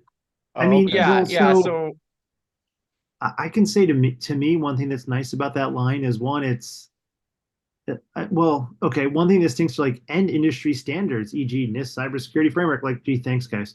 Um, at least the first part, they're like, well, here are these like three, So at least what's nice is you could study up on those 3 to 4. The NIST cybersecurity framework's a little vague. I yeah. would, you can at least study up on those 3 that they specifically mentioned and maybe do a rough overview of the NIST cybersecurity framework if you get a call in to do an interview, where some of them don't even give you that much information. Yeah, and I've seen some of the different job postings that have 8 different frameworks listed. Oh yeah. And it's like, I'm sorry, you're So gonna find no one that knows them all, probably. So yeah. Well, and so did you get the information you needed for this, Caesar, or what exactly were you just looking to see if this would be a good fit or the key It information just, that people are trying to grab? I just a good fit, which is really your thoughts or everybody's thoughts here. That's really why well, I threw that out there for you guys. I mean, I don't know a whole lot about you, Caesar, to be honest. And you don't have to like go into a life story or anything. It's fine. Um, but depending on what job or jobs you've done, whether I'm it's an open book. I mean, I'm yeah, an open book. No worries. I mean, my background, I'm 36. My background is extensively in sales. I've okay, done a lot of management sales. I'm looking to, I guess for now, again, I'm not in the market. I've been studying nonstop to get to the position I'm at right now, at least with knowledge. I'm looking to stay around the third party risk and supply. all right, That's where my end up, I guess, dream job. People ask me, what's your dream company? I honestly don't have one. I have a dream job. yeah, I'm kind of with you there. I don't know if I have a dream company. I had a list somewhere. I'm like backwards. People have, oh, I want to work for Google. What you want to do? I don't know. Yeah, I know what I want to do, and again, that might change. It might change even tomorrow because I'm learning new stuff every single yeah. day. I'm trying to ask questions so I can learn. But right now, I'm leaning more to supply chain third party risk. And All again, right. I know it's two different type of jobs, but they mix up with each other either way. So, and the reason I'm asking is like documentation and reporting, probably most jobs that people do probably has some kind of documentation and potentially, even if it's a loose reporting of some kind that you've done and written up, which Hmm. is nice. So almost any job, I mean, if you're working at McDonald's as like the cook, maybe not. But even then, I'm sure there's something you had to do. So I always find the documentation reporting piece is nice because that's like, yeah, that's pretty much almost a given for anybody.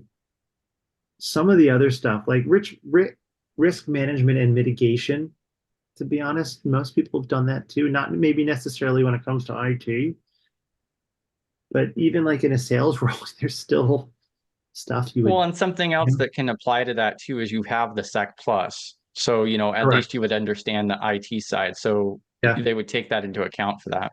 Hopefully, right? Yeah, And hopefully. that's another thing too. Like if you went in and this place doesn't really seem to care that you have the Sec Plus, like me personally, that's a red flag right there. Like, well, what do you mean like so um Yeah, I think it varies from one company to another. I yeah. mean, primarily what I look for is, what frameworks are they calling for? What is the job description itself? And so, it seems like this is pretty broad. And if you ask my opinion, I think that this is like AI generated, to be honest. It might be. Like the way that it's lined out, It just they're not across the board. consistent. Yeah, exactly. They're not consistent with a It, specific it, type of it's like a job. GRC, it's like a generalist is Yeah, what it kind of comes off to me on. And so they know that they need somebody in there, probably on a small team or something like that. And so you could end up doing any of that. But they if you actually did have two contact jobs them, that they have a yeah, and manager. so They're they actually hiring a manager for this position too.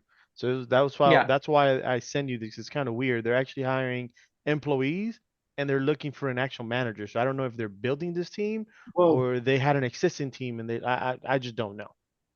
well, so Yeah. that's actually then also where I would say hit Glassdoor and look up that company because to me People dropping.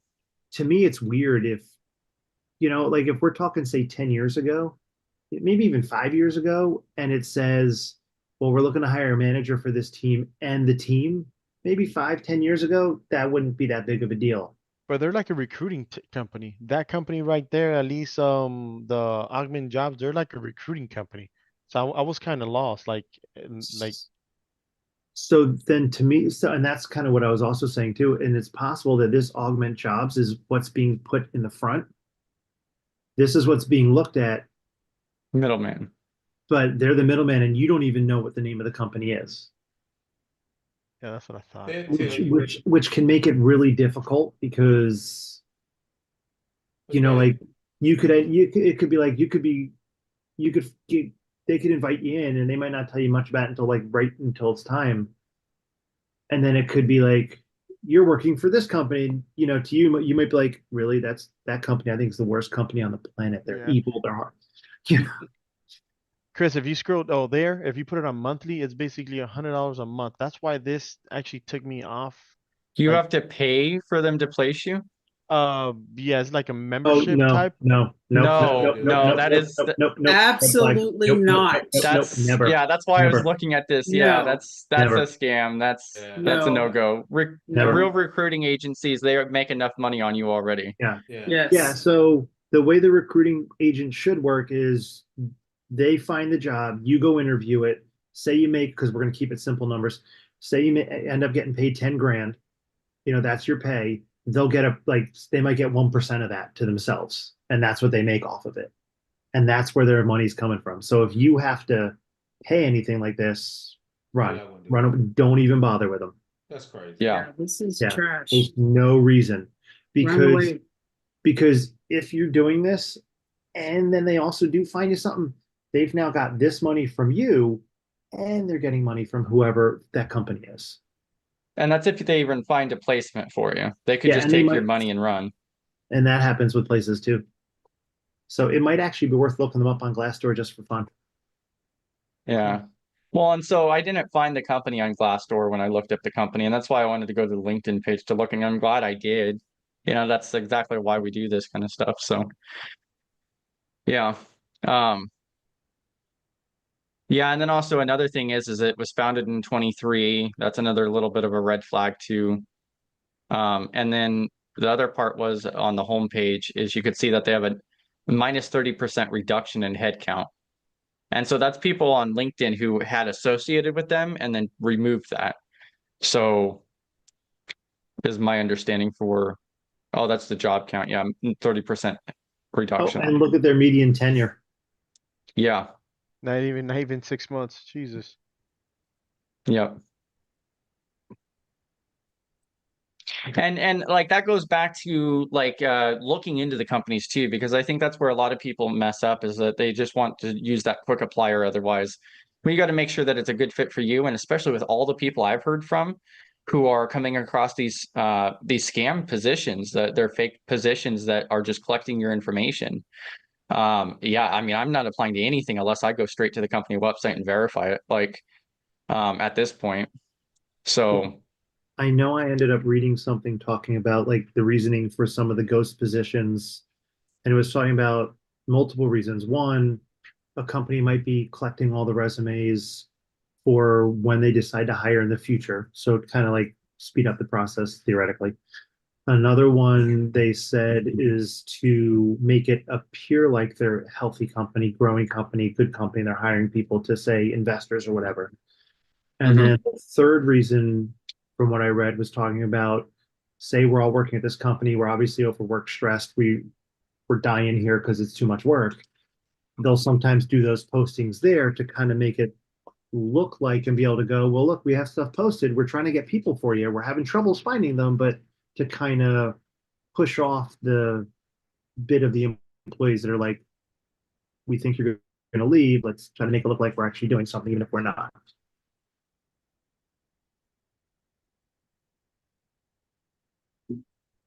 Does that make some sense there, Caesar? But yeah, I think I saw the exact same LinkedIn as well. LinkedIn post. I was trying to actually find it again because it's based on a recent report from some type of recruiting agent or like data analytics company or something I who can't did like a remember. case study. Yeah, I can't remember if it was like I saw it on Lifehacker or Wired, or I can't remember. I know I was one of the RSS feeds that I read. They were talking about that.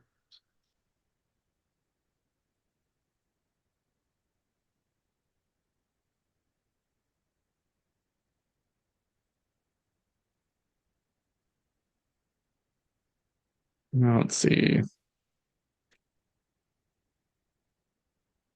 All right, so but yeah, so I mean that's some pretty good stuff that we covered there. Yeah, if they're asking for the money part, yeah, no. But yeah, and the fake positions, that does seem to be getting more and more common. And what I saw was something about like 40% of the positions are estimated to be fake positions that don't actually exist. Yeah, Um, I think that's what it was. I think that's what the article I read said roughly about that too.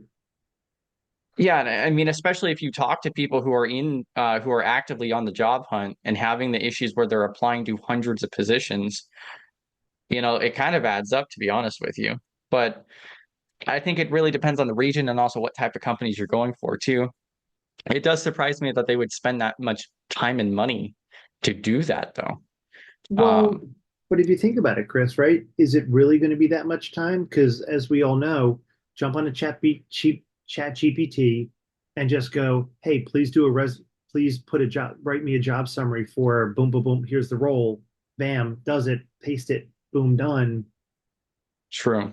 And you're And already paying for your recruiting anyways. correct. And maybe that's also part of the reason there's so many is because it's not like it used to be where you had to have your people sit down and actually write it.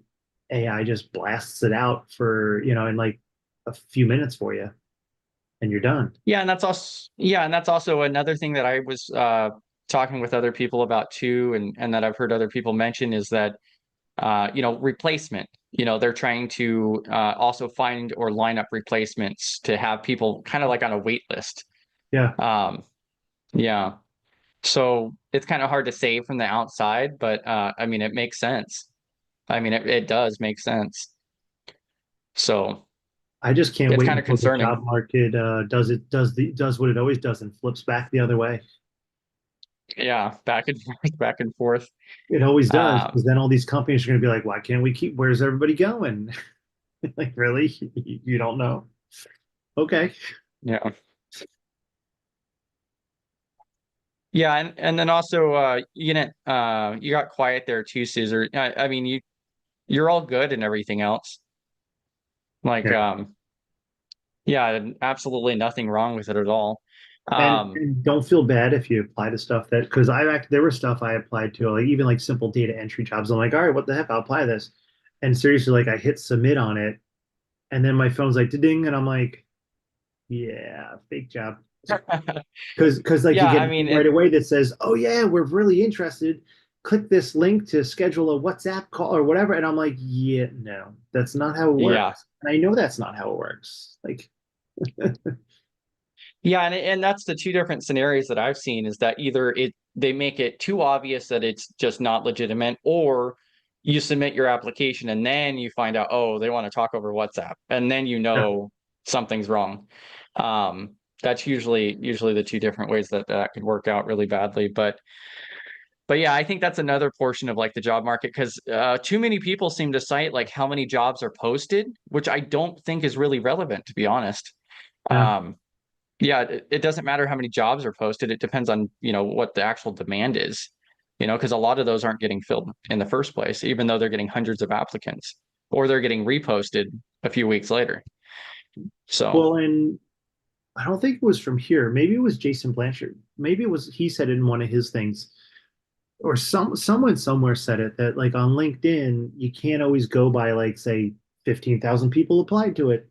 Because from yeah, what somebody was saying is when they post the job, say like 50 people apply, they bring the job down. When they post it back, if they repost it, it remembers that 50 and then keeps adding more as more people post to it.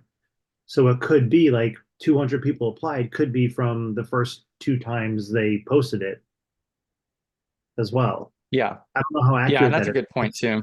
That's what I heard, that it, unless it's a completely 100% new posting and not a repost of the same thing, Yeah. it'll remember the numbers from previously and keep counting up. Yeah. All right. Oh, and then I also probably should have said at the very beginning, but I did put it in Discord too on the fact that next week will be the first time that we go over to the Google Meet. So it's still going to be that meeting.studygrc.org. Like I had said last week too, is the fact that it's just an easier workflow. The slides show better. It just works way better. Yeah, it's way easier than using Zoom, and no sign-in required, which is one thing that I like, because I want people to be able to join without having to, give out any information too. It's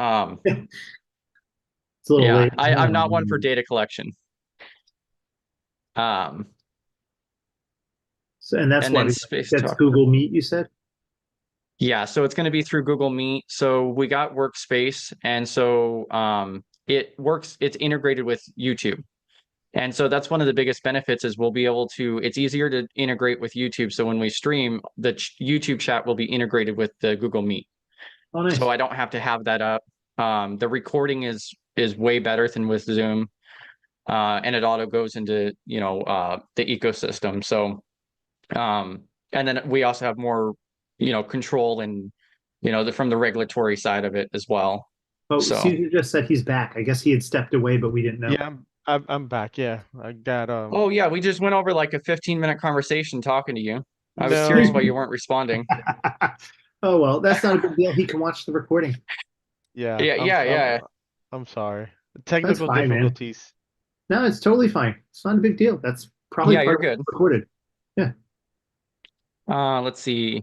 Yeah, I hold on. regret not recording the sessions earlier on because we've been doing this since November. Hey, So hey, Chris, sorry to interrupt. Hey, Space Tacos, yeah, definitely. I'm actually reading your message. Let me see. She got a few jobs via recruiting. Do you know any recruiting agencies? I know a lot of recruiting agencies. I know, like Robert Half is one. Robert Half is one I've used in the past. Please send those people over. yeah, if you Okay. guys want to drop those in Discord or something, then we could start a list. Or if you guys already know of a list. Can I just send them? Because I can't remember anything right now. I'm sure you also have it in your Discord too, right? You think? Ooh, thanks for remembering. Yes, I do. Yeah. So I mean that would be great. And Caesar, I know, is in your Discord too. Awesome. And if yeah, not, then I'll so- have to add that page. Definitely. Yeah, GRC treasure trove over here. So if you go to our resources page, you'll see this on here for the Discord link to Space Tacos treasure trove for GRC audit. Oh, nice. So all kinds of, yeah, it's awesome to go through and search. Because I need just more Discord tons of added to my info. app. I just need another one, to my list. Yeah, exactly. Yeah, I mean, like, I don't know. I used Discord quite a bit a few years back for the gaming side of things, and it's a great resource. I don't like to have a silo of information that I can't control, which is like one of my concerns with Discord. But for instant messaging, it's great. It's once you get into Discord, it's very hard to move anywhere else. So you can't export your data, you can't export your servers, things like that. So that's like one of the concerns I have with it. But I mean, it's been around for a long time now, and it's becoming very popular. No, yeah, I So- think it's supposed to be extremely popular at this point. I mean, I use it for, like you said, mostly gaming Gaming. Discord is humongous. and streamers. Some of the Yeah. streamers, I haven't watched streamers in months, Oh yeah. but the You, streamers- you can ask Chris. I'm actually deleting Discords because of games. I have close to 100. I think you hit your max, didn't you? Yeah, Like I did a 100? couple times. Yeah. Oh man, So think I have, like- if you I think I think have, you like, have a 9. lot, no. If you think you have a lot, then like no. I used to use it for gaming. Now I'm just deleting a whole bunch of stuff and having it all business. I only have a couple games that I play. So I mean, I have like thousands of games I probably own between all the different, like, GOG, Steam, Epic Games, because Epic Games has free games every Thursday that they give away. So I own hundreds of games there that I've never spent a single penny on. and I Yeah. play like 3 games. Seriously, it's like 3 or 4 games I play, and that's it. Yeah, and So- so somebody also posted in YouTube. So the work market is getting worse. Do we still need to have hope? My response to that would be the fact that it depends. That's one of the hardest parts when I talk to people as far as like the job market and availability is that it varies so much from one region to another. You know, not Yeah. only the price but also the jobs available just within the states alone.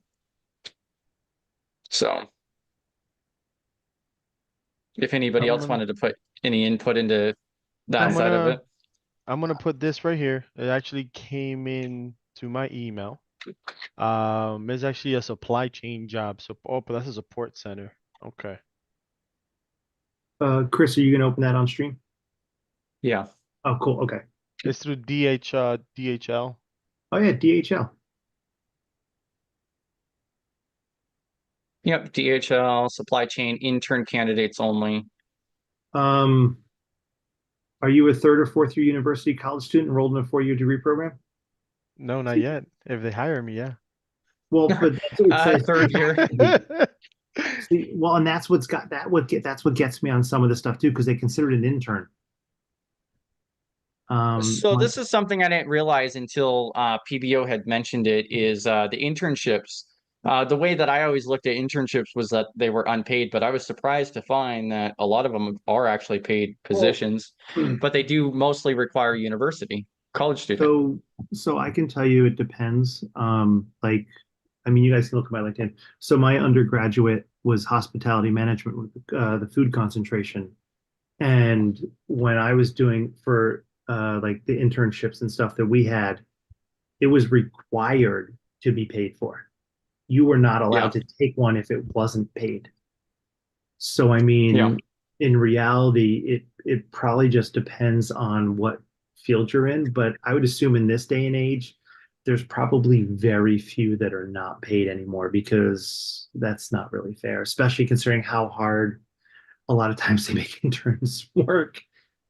Well, and I've also heard something around like the liability portion of it too. You know, when you're from the legal side of it, you know, you got to be careful with those unpaid ones, especially. Yeah. So, yeah. And the intern either way is not even here, is in Ohio. Well, yeah. And it's so probably right on. And it's most likely on site. Yeah, because it says where the location is, full address. Yeah, I mean, and that's DHA. I mean, I wouldn't expect that being something like remote. Well, and look at the date posted. Yeah, I'm gonna go over to PBO's thing. So like PBO's posting that kind of stuff all the time on his community section here on his YouTube channel for different internships, but a lot of other things too. So it looks like, yeah, so you could see internship. I just really did it for the summer, really. So that's Yeah, I think it's a great thing to look at, especially getting started. I think you have a better chance. Yeah. There's a ton of But you really then have to look at it too and see, does it have this must be 3rd or 4th year university college student enrolled in a 4-year degree, you know, like, because I remember. Do you think that that's a hard thing though, on average? I think it depends on the place, because I can tell you for my master's, I got it from, well, technically Keller Graduate School, but they're they're kind of like associated with DeVry. And DeVry was having stuff for people to help for job stuff. So I'm like, great. I jumped into them. And one of the first questions a few of us in there were asking is, you know, hey, is this open to like previous students? I graduated in 08, not like, you know. And they said, oh, no. This is for all like students that have just graduated or going to be. And like, I think half of us dropped off the calls because we're like, oh, okay, you guys kind of want to, when you're putting that note out to say we're holding this to try to find people, you got to put that in there because when you have an alumni network, you got to put it in there. Like you can't just assume. So my guess, like especially this one, if they put in there that a candidate must be current, that's probably a hard stop right there. So if you are not, I doubt they will even probably look at you. Well, and so like I have seen one like from Cloudflare, for an example, an audit intern down in Texas for Cloudflare, and that one stated along the lines of I think it left it more open because it said like target audience Oh, yes. current college, candidate, yeah. So I think something like that would be a go-to, but yeah, when it says a required must, I think that's definitely more of a hard side. So, and if you can, like if somebody posts that on LinkedIn, for an example, a recruiter or something, you can always message them too or comment and be like, hey, is that a hard requirement or not? Yeah. You know? So Caesar, definitely, if you haven't checked out Jason Blanchard, like seriously watch him, especially the How to Job Hunt Like a Hacker. Mhm. Oh yeah. His stuff's amazing. And Chris, he'll can you give, put a link in there, please, from him? Yeah, I dropped it a second ago, but I'll drop it again here. I actually yeah, posted it in Discord a little while ago, earlier today. yeah, So there he this is is. the most recent. This is the OSIN edition one. But if you look at the YouTube Oh, I channel don't for think I've seen that anti-siphon, one. you could just search for it. Yeah. And if you Um, and Caesar, if you haven't done any of the anti-siphon training, there's I pretty did. much I all right, did one. okay, I was gonna say there's pretty much zero of it, I think that's GRC. But but I did the I did the active defense one. I did the what other I did, and I've even watched like the epic. Yeah, I've done that one with Strand, who was awesome. What is that one? The active defense is that one you need. That one is so not free. I think you need to pay So, $25 minimum. well, no, I think that one it's was free. free. So the way it was explained is the order you should do it in, where is it? Is I think it was the SOC skills are first. I think it was then getting started in security with BHS and MITRE ATT&CK. And then I think it was the active defense for cyber deception. I did it all out of order, apparently. Um, but I took those three and they were excellent. Yeah. I And want to so for learn the like me, for an PSI. example, yeah, I went ahead and I did the SOC core skills, and then I did packet decoding, and then I did the active defense and cyber deception. And then I just recently took that getting started in security one. Um, but for me, I think it depends on what's on the calendar. Like I would not skip on them just to get it in the correct order. Like the active defense one, there's actually a class coming up on, Yeah. I think it's the 15th to the 18th. And you could pay 0 for it. Yeah, so July and 15th to the I, 18th. I and think I for that one, can I think I tried to get that one yesterday, and I think you need to pay for it at least $25. click on it because I did No. that one and it was totally free. Yeah, so when you go to register for training, Yeah, see where it they says 0 actually to have a 575. yeah, so I think they updated it now, but so you just scroll all the way down. Yeah, Yeah, so you just select free at the bottom. yeah, because I've done all the ones that I've done through them have been free and I paid nothing for them. I highly suggest you go here. I think if you scroll up to the top, there's a calendar or the see upcoming, yeah, and Yep, so it'll show like you this all the calendar different here. stuff. And Yeah, they'll I'll even have drop people this that just because this speak is for the an hour. calendar for the yeah, this link right here is the calendar link for the pay what you can courses. And some of them will be like 25, like some of them are not free. But some of Yeah. them, instead of being like $575, some of them are like 0. Yeah. And, And like that and PCI is coming up in August too. yeah, Yeah, I and if definitely want to hit that PCI. I want and to. if you get one that John Strand teaches, the very last day at the very end, John Strand will go off because he did it in the 2 that I was in with him, and not in a bad way, but he will go off on the reasoning why he does the anti-siphon and the pay what you want, and why he is more than happy to have it, open it up because he wants as many people to be able to get in as possible. And he knows Yep. not everybody can afford like the $600. And he will then also, he is a legend, and he will also thank everybody that paid the full price for it because some people will do that too. But he's amazing. He's a lot of fun. Yeah, I do have to I just buy the wanted to Discord though stress the during point, like, class. yeah, I just wanted to stress the point on the fact, like any of these pay what you can courses from them, I would not pass on. From the GRC side of it, like cybersecurity is just one piece of the puzzle. But it really assists you. And especially like the active cyber deception one, this will be the second time I attend it.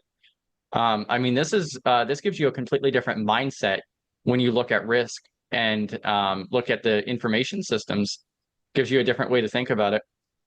and he totally shows So- you how to hack stuff. Like seriously, totally does Yeah. it. The cool part is also once you take one of the classes here, you get access to the VM that they use, which you can then download, and your access to the VM never runs out. You can Yeah. keep using that VM until it stops running for whatever whatever reason. But what's nice is they also have access to all the labs on the VM.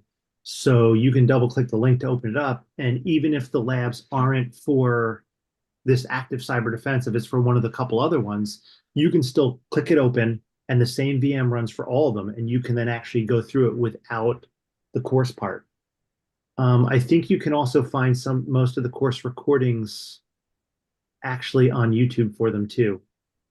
Yes. Yeah. They started putting them on YouTube, and Yeah. there's actually a GitHub. So Strand has a GitHub for a lot of the walkthroughs for the hands-on labs for the different courses. So you can download the VM and do it in your own time too. But yeah, and then I was going to throw this one out here too. So you mentioned the PCI. So like you could even tell by John's face right here how happy he is for PCI 4.0. But this is a great video. So this is an hour in length, where he just goes through and just loves on PCI the entire hour. So, but yeah, no, it's awesome. And the other one I watched was was it Patterson Cake? I think is the gentleman. Is someone That was else? the last one for the yeah. So Patterson Cake actually filled in for John on the last one for Yeah. Oh, the getting started in security. Were you in that one, Chris? Yes. Yeah, so was I. So was I. Yeah, So, I didn't have an opportunity to join it before, so I wanted to put that one under my belt too. So and then Caesar, they'll also do like hour-long talks, Mm-hmm. which are great too. There was one, I forget who did it. It was a fire hose of information. Like it was just so much, so fast. It was outrageous. How much information was blasting at you. Like it was so much. I could probably I don't know rewatch what that their one 10 times and I still wouldn't get like probably half of it. Yeah, I'm not sure what their schedule is, but they're constantly doing this InfoSec news, and then they also have like the anti-cast. Is that what it's called? Oh, I don't know. I can talk to you, Yeah, so Chris, on the about the BHI talking about InfoSec. It's like Yeah. a panel. It's like panel Fridays with Jerry. They just sit and talk about the recent news, but they do. I think they just do it like a weekly show. The deep Uh-huh. dive into DNS. That was a good one. Like Caesar, like This one that's down just, here. yeah. Like it was just Yeah, this person spoke for like an hour. It was good. It was well done. Yeah. Okay. Yeah, there's a lot of information that they have, but yeah, I've only attended a couple of their InfoSec news ones or otherwise, but I mean, it is really great. So I watch Jerry every day. I listen to was it Darknet Diaries? Oh yeah, I'm addicted to that stuff. I listen to Security. Security Now is good. I listen to them. I but yeah, listen to- look at all this info. Like, yeah. yeah, It's kind of like Jerry. There's just a big list of all different things about all different stuff, and there's so much. It's crazy how much stuff there is. well, exactly. Yeah. I mean, that's like that's why I got hooked onto Professor Blackaw's PBO stuff over here is because of his compliance playlist. Oh yeah. And he has so much content when you look at like particular frameworks or otherwise. So just his compliance playlist, I added up all the hours and everything for the videos that I wanted to go through, and it came out to like 55 hours worth of content. Oh man. Just picking out through the ones that I wanted to watch. Well, the funny part is because last week was my first week here, I saw John Hightower PBL. I'm like, all right. And then I saw saw him when he threw his camera on, and I'm like, wait a minute. Oh, And I flipped back to my browser and I'm like, click, and I'm like, hey, that's him. I have his video queued up. I haven't watched it yet. Yeah. Like that. And then I ended up going back and watching it. I was like, hey, that's him. It's like, okay. So that's pretty cool. Oh, there you go. There he is. That He's like, oh, me? I mean, if you want me to do something special, let me know. I did What did we did? I did ITAR for Caesar, which is kind of rare. I'd like to see the exact. Well, you did the 161 too last night that, I missed out on. Yep, yep. Yeah, you know what? I think I did see that you were live last I night. I ended listened up to some hanging of out it. and It was watching good. but yeah. I caught it right at the end. Um, I think Caesar, one that was really good on the anti-siphon BHS, they had like a mail fail or mail spoof one. I think that's what it was, where I think they were showing how easy it was to just like do fake emails, Oh. and I think that was Yeah, the email video, I like saw that. like ridiculously easy. And it was interesting because they broke it up. Like the first part was if you're just some non-technical goofball, just doing it. And then the second part was like, all right, if you're more tech savvy, like most of us are, here's the other stuff you can do. The And it was phishing like, engagement, or I don't think it was that one. I can't remember. I don't think it was that. I think it was this mail one. Yeah. fail? This one? Mail think Yeah, it's fail. how the they were mail doing it. fail. I think it was this one. Yep. Oh wait, no, it Who's wasn't this spoofing one. your email? This one was okay. I watched it. It was all right. There was another one I watched, and maybe it was that coding one. But there was one I watched, and I can't remember who did it. That's a great face from John Stern. But it was a really good one. Just like seriously showing. I'm gonna have nightmares, John. Oh God. Oh yeah. I'm turning that into a emoji. That's what I'm doing. Oh yeah, that's That's going on Discord. hilarious. Well, you just have to Yep. search. If you just search like John Strand dancing, you'll find some silly thing of him dancing. Nice. People Now I post know stuff. if you're on are you on anti-siphon or are you on BHIS? Me? Yeah. I'm in the anti-siphon one. I am not in the BHS Okay. Discord one. No, their YouTube page. I just know that you guys mentioned Oh. there's not a lot of GRC in the anti-siphon, but I don't know why I say This it is like the that. Black Hill. Okay, but if you Google or search GRC in that one, they have quite a lot of material. Oh, do they? Uh-huh. Oh, nice. Run GRC. Yeah. I And did get that's my shirt. That's your main girl, the one you just hovered, her on the left. I can't think of her name right now, but her. She's their main GRC person. Oh, okay. Yeah, huh? Kelly. That's exactly what I just said. Yeah. Yeah. Bam. Those two. But they do have a lot of GRC. It's just on the other channel. Yeah. So this is gonna So this run thing, what is that supposed to stand for? Like, is that just for the IT run? The original it's from shirt says Run run DMC. CMD for run command, I think. Well, but I think Okay. it's a spoof of Run DMC. Yeah, also that, but the original shirt is from- CMD. Yeah, if you're old Yeah. enough, you do know Run DMC, Run and then DMC, it was so Run CMD was kind of a play on that, and then Run Okay. DMC. And now it's our turn. That's what I was Yeah. kind of curious about, is where that run portion came from, because I wasn't sure Yeah. if that was it or if there was like an insider joke for it or abbreviation. The IT Yes, side they seem loves old. the abbreviation.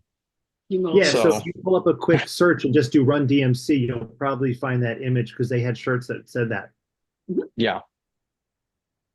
But yeah, that's actually good information too. So on the Black Hills one, they do have some of the GRC content too. Got a good chunk of GRC. I know that one of the courses that they have, I'll see if I can find it real quick, but one of the ones that I did want to take is like protecting enterprise. So they do have a security compliance. I'll zoom in here. So this is part of their paid content though. But they do have like a security compliance and leadership with Chris Brenton, which he's amazing too. I took the course with him doing the packet decoding. But then they had another one. They have the PCI, but they had another like somewhat on the GRC side of things too. I didn't even see this one. How to be irresistible to hiring managers with Kent. Ooh. Wow, that actually looks pretty interesting. But yeah, this is part of their paid stuff. Have any of you guys access the cyber range. I've never accessed it yet, but I was kind of interested in it. It sounds fascinating. I don't think I have enough skills to access the Skype in the cyber region. Yeah. I need to work on So that. this one from Kemp, nothing coming up at all. Man. But Well, that's like $600 a person. yeah, so their paid courses I think start around the 575 range. Well, I mean, I guess if you for- think about it, right? If you end up becoming irresistible to a hiring manager and you get a job, Fair. in the end, that $600 you're gonna be like, well, whatever, probably. But Well, I thought one was like for 250. Which one did Jerry take for with Wade Wells? oh, that The was OSINT. that was the incident. Wasn't that the? Oh no, yeah, no, that wasn't the I thought summit. that was Okay, only the like summit. 250. Oh, CTI 101. Yeah, that was with Wade Wells. Yeah. Yeah. Yep. Yeah, it was like 275, I think. Yeah. Oh, Uh Oh, the Linux forensic sounds like fun. To be honest, though, I mean, I have all these books that I haven't read. That so I'm in the same book. So like the Humble bundle, yep, I go that's through and great. grab that whenever possible. I have such a collection of the digital books, it's not even funny. Yeah. Um, And I know I'm never going to probably read them, but figure it yeah, out. right. Hey, What I sometimes do is just reference. Well, I mean, Yeah, I learned how to pull it from like Apple's books, like in that book format, to then convert it to a Kindle format so I can then move it to my Kindle. So like there's software for Yeah. that. I figure I learned that really quickly. So now I can transport them around if I wanted to. Okay. It's kind of what I do. You tell me don't do something and I figure out how to do it. I don't know if that's a good thing or a bad thing. Oh Which is yeah, and why I Larry really don't- on Which is why I don't want to take hacking courses. Yeah. yeah, and then Larry on YouTube's chat says that the 161 last night was on fire. It was great. So yeah, I'm gonna have to be team replay on that one too. Oh, nice. Hey, That's what I was gonna mention, Chris? PB. Yeah, you out? No, I wanted to show you a magic trick. Uh-oh.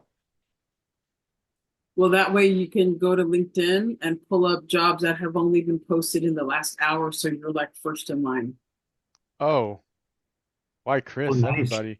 Yeah, Let me turn off this recording first. You know, we got to keep this a secret, you know. No, That's fine. go ahead. You would have to go to LinkedIn because it's a little coding trick. I don't know if that's gonna dox you or anything, but hey, Space Taco, whenever you get a chance as well, so let me get the recruiter's name. oh yeah, oh no, Or it's not info. a. Mine wouldn't be a person. It would be companies. Company. All right, so Yeah, That Go too. to Let the me get job it. what search? roles do you want me to break? it doesn't matter. Go to the job search and just pick a job and start searching.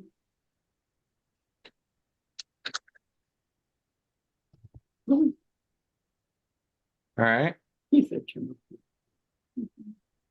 filter by date posted. Go to Oh, 24 yeah. hours. I think Now you Yeah. have to go to the URL, All right. and it helps if I can see it, but Yeah, I just pulled it up, but There it's you going to be are. small. that's fine. And I can't zoom it. Where it says right there, change that number. No, hang on. For the job ID No. or you're talking about for It says, the what does it time? say? TPN equals, the TPR 8640. equals 8640. change the 8640 to 3600. I see. Yep. So that way you have it by the hour. I see what you're talking about. And then it looks like they changed it a bit because that still reached 10 hours. Go back to filter by time. And go to the other one. The one above. Okay, go back to the one 995. below then. Because it has to actually do the, well, yeah, I think you have to do the thing again. But that using the 3600 instead of whatever number they give you, it'll filter jobs by the last hour. 25 result. Yeah. Like I pulled up, what did I pull up? I pulled IT auditor for the last 24 Yeah, it hours, and I've works. got one for 39 minutes. It was Yeah, posted this one's 39 working. minutes. Yeah, 36 minutes, There you go. 39 minutes. There you So go. hold on. So Yeah. how you got that? Hold on. Jesus, I was Listen. talking on the phone. I'll have to put this into like a YouTube short or something because this is a pretty good little thing. But When my developer I friend wonder if showed me that's that. something that they'll fix. So I don't see what. my guess is they probably will. If Yeah, once yeah. it really gets out widespread. So that's also the Aha. danger of having all that information popped into the URL. That's why Yeah, there are hacks you can do. Like Yeah. yeah. I mean, you can change Well, it to 2 hours if you wanted to. yeah, but Yeah. that's a traversal attack right there, isn't it? Mhm. I mean, which you'd think companies would. I mean, and maybe they won't care. They might not care at all. Because to be honest, you're still on their site and they're still getting whatever they're getting from you, I'm right? just targeting my search. Yeah. Yeah. Oh, so you know what? Actually, really good here for you, Caesar. So if Chris, can you go back to that one job you were clicked on? Oh yeah. I Or just any, closed really out of any it, of them. but yeah. Click on it. Click on any of them. It doesn't really matter. All right. All right, and here, can we find one that actually shows like the management team or hiring? Because sometimes some will, some won't. Can we find one that does? Because you did have. There you Yep. Here's one. go. So Caesar, so what Jason mentions is like you could look at this, like you could click on this person, like click on their name, Mhm. and then what you do is you want to look and like scroll down and see have they even been active? Because like it says you can message them, but if you look and they're not posting anything at all, They're just or it's there. been 6 months, see here like 2 hours ago, so that's good. Yeah. 6 Yeah. hours To see ago, if they're active. because This some of is them also it'll. something. Yep. Yeah. No, This is go also for it. something I do when somebody submits a connection request with me. Me Is I'll too. go through and I'll look at the profile and I'll see if they post. And then I'll also click on the more section here to look at their about profile to see how long ago they joined. Mhm. And then also like if they've updated their information lately too. Yeah. I also like So to check and see the mutual connections because if I don't know who we're connected through, like if it's someone from Team SE, yeah, that's a pretty big green flag for me. yeah, Yeah, I actually had someone That helps. connect with me once, and I was like, "Yeah, whatever, connect." And they immediately started chatting. I'm like, "What?" And I looked, there was like no profile, no picture, I hate those. and they were asking questions. And I'm like, "Look, I'm not comfortable with answering this." I go, "You know what?" I go, "Fill out your profile, and I'll be Mhm. more than happy to chat with you." They didn't stop, and yeah, they sent some picture like, "Well, this is what I look like," and I'm like, Wow. "Whatever." I took a picture of the person of the woman they sent, did a quick search, and I then jumped back and I said, "Well, you're a fake account because your picture appears on like 50 different others. I'm going to go and report you. Have fun with that." And before I could even click over to the report button, boom, the entire account was gone. Like they were done. Wow. Like they shut it down immediately the moment I they're figured like, out nope, quickly that they're like it was fake. failed, crash and burn. That's impressive. Well, it's funny. You'd think that some of them would just like look and see like, what job is this person even looking for? Like, oh, Yeah. something in IT security. I should probably just try someone else. Like, just go. Well, and so I did hear about a really good like it was a little bit of a case study, I suppose, but they were actually talking about how a lot of people actually get targeted because they work in information security. Yeah, because they Um, want to try to steal your stuff. Correct. Yes. Like there's been So a couple many different breaches credentials. where, like whole networks were breached just to obtain keys, access keys for the company. So yeah. Well, I know when people ask me my social, I just tell them it's 1, 2, 3, 4, 5, 6, 7, 8. I go, there you go, done. So Or you could just send them, the social security page or something yeah, like that. I get a lot of FBI headquarters address. I get a lot of people trying to Uh, sell me stuff though. That's what I get a lot. Me too. Credentials. I It hate that pisses me stuff, off. man. I It get a pisses lot me of the people hell off. trying to sell me. But Mhm. somehow they got my number in Teams, and I don't even have my regular job posted on LinkedIn. So they call my Teams at work, then they call my phone. I'm like, dude, y'all going way too much, man. it sounds like you might need delete me. Hey, Probably. Now- I was thinking it. To be completely honest, so like when Gerald had first mentioned it, I had looked at that service like a couple of years ago, and I was really on edge with it because I was like, but I ended up going through with it, and I mean, I'm pretty impressed by it too. Not only is Gerald, but especially with his affiliate with it. Yeah, Well, I mean, and I went for it. know, like if you listen to the Security Now podcast, which is actually a really good one if you don't.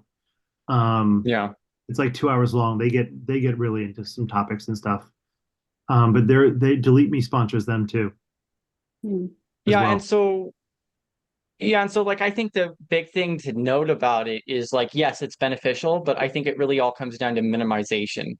So Yeah. you're not ever going to be able to erase everything off, but what it is it's like the pyramid of pain, you're just making it more difficult for them. Well, So well, yeah. and it's funny because I know I also look at it like when I get some people say when you get all this spam email, never respond back, never unsubscribe, never whatever. I look at it most of the time, depending on what it is. Like if it's the weird ones that nothing's spelled right, yeah, you know what? There's no unsubscribe from those. There just isn't. Yeah. But if you get the ones that look fairly legit, but you're like, I never went to that site, never signed up, like those, I'll usually go unsubscribe, unsubscribe, unsubscribe. And I've always found that, yeah, you know what, I might have a sudden uptick in junk I get, but usually within a week it starts to drop down, and then go a little below because some of the legitimate ones actually removed me. Yeah.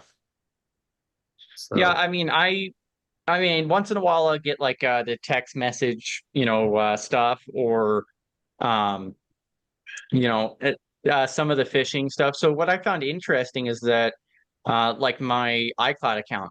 So I was with the Apple ecosystem for years, and so always got all kinds of different phishing and spam on my iCloud account. But since like moving over to like Tata or some of these other email service providers, it's really broken it down. Um, actually, my Apple account isn't too bad. yeah, I but just I I mean, just I hate also this. used it for 4 or 5 years, so I've had my Apple ID since '93. yeah. So you have the what is it? The Mac.com, is it? I Or have Mac, Me, and iCloud. yeah, yeah. All of them work. That it's an old account when you have that Mac one. Yeah, Yeah. and you So can tell how old it is by how many characters are in it too. yep. Um, no, the only thing I really hate is right now, like because in the U.S. we're in the political time, and I'm not getting into politics. I just hate the fact that you get all the text messages like like right when it's Oh, getting close to time, yes. like you get, and it's just like, guys, look, it doesn't matter who I'm affiliated with, who I want to vote for. You texting me isn't going to make me change. It isn't going to, like, seriously, like, I don't need 15 messages from you a day. Yeah. I like calling it the political time. The what? The I like political, calling it the political time. That makes hey, me isn't that nice? Oh yeah. Yeah, and it gets annoying. Yeah, especially like the phone calls and so forth. So I was also using a Google Pixel for a long time, and that was one of the big benefits is they have their call filter. So Google Assistant will actually answer the call, Oh, and then nice. the robotic voice will, be like, oh, what is the purpose for your call? This is being filtered by Google Assistant. And you could listen to it in real time. So that's one of the huge features for Google Pixel. And so like with Apple, for an example, the new Apple devices, you can actually send a call to voicemail and then listen to it in real time, just like a voicemail machine back in the day. So that's a really cool feature that Apple implemented. But yeah, now I mean it's crazy. I probably get more phone calls for that kind of stuff than anything else. I don't get a whole lot. Well, maybe I do. I don't know. I have stuff installed on the phone because depending on what provider, like AT&T has apps you can pop on the phone. So some of the calls will come up and I'll be like spam risk or like like marketing, and I'm like, Yeah. okay, not gonna answer that one. That's not. Yeah, I think I just use the default Google spam detection portion, but if I'm not expecting a call and I don't know the number, I'll usually just let it go to voicemail, I mean, or look it up. since I'm like when in the job hunt process. Yeah, you kind of have to. it kind of Yeah. has to. I mean, unless it says spam risk, then I'm like, if it's someone Well, and calling so about a job and it's coming as spam risk, I obviously don't want to answer that no matter what anyway. Well, and so that's another interesting thing. Like with so with Delete Me, you also get email mask. So you get the aliases for email that you can give out. But then they also have an additional feature for a phone number, and you get like 5 talking minutes a month included in your subscription. So that's actually another benefit with Delete Me. That's not bad. So then you get a secondary phone number that you could put on different applications and so forth, or like sign up forms is what I primarily use it for. Um, services that you're just going to get like a single text message, or you're rarely ever going to get a phone call. So yeah, Yeah, I know on the Apple I can create up to 3 other email addresses. So I can use yeah, one to sign up for all the junk and then just delete it and then always recreate another one. yeah, and that's some of the stuff that I love about the Apple ecosystem. I did Apple customer service was my help desk position. And I love the ecosystem and everything else. I think it works really well.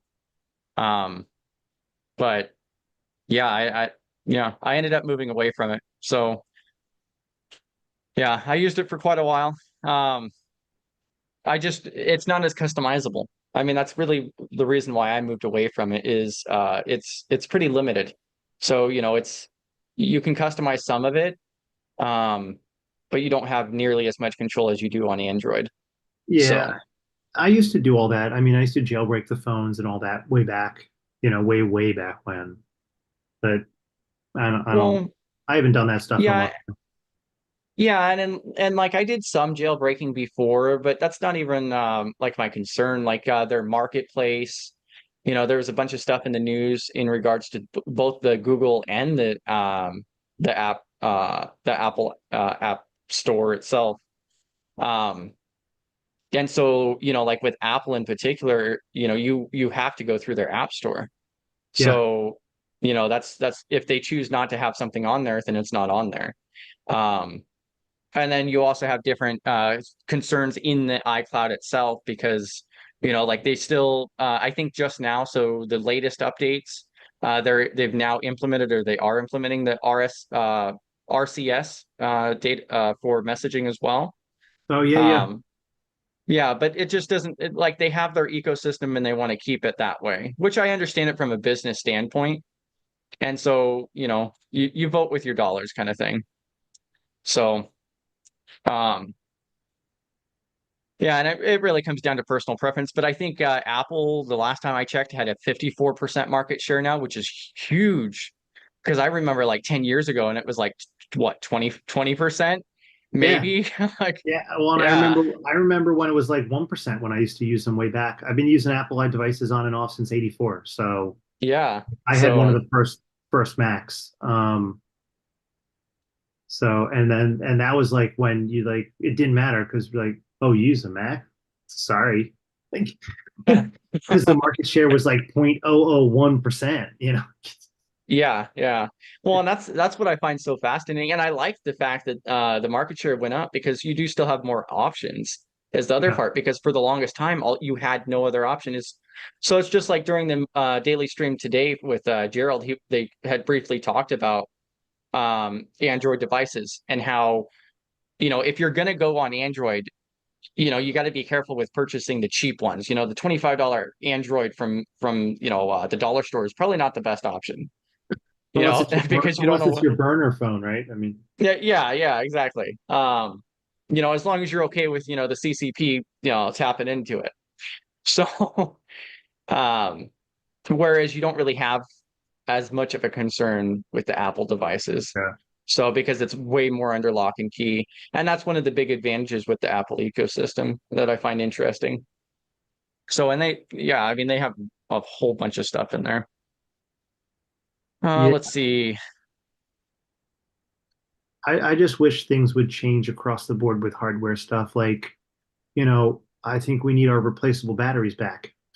Like, seriously, I want to be able to like pop out my battery and pop in a brand new one after X amount of years and not have to take it somewhere for them to, laptop that, like, come on, guys.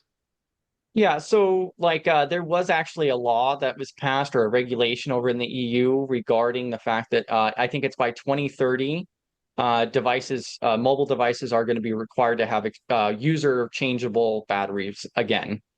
And so that's out of the EU. Now there's a lot of hearsay on whether or not a lot of people are saying that like Apple will may just make a separate model for the EU, which is I an don't think option, but I it don't think wouldn't be they cost will. effective. Yeah, they won't. Yeah. That's But why then, they flipped. That's why. But of course, in their presentation, they made it like it was their idea. They switched over to the USB-C, yeah, and so but that's it's like not one of my working. issues, like with Apple in particular, is like a lot of the things. It's just like the RSC, um, RCS is, that's a security protocol that's been used in Android for many years now, and Apple was just lagging behind, and then they release these features years later, and then they're like, oh, the new big thing, brand new, never seen before, kind of thing.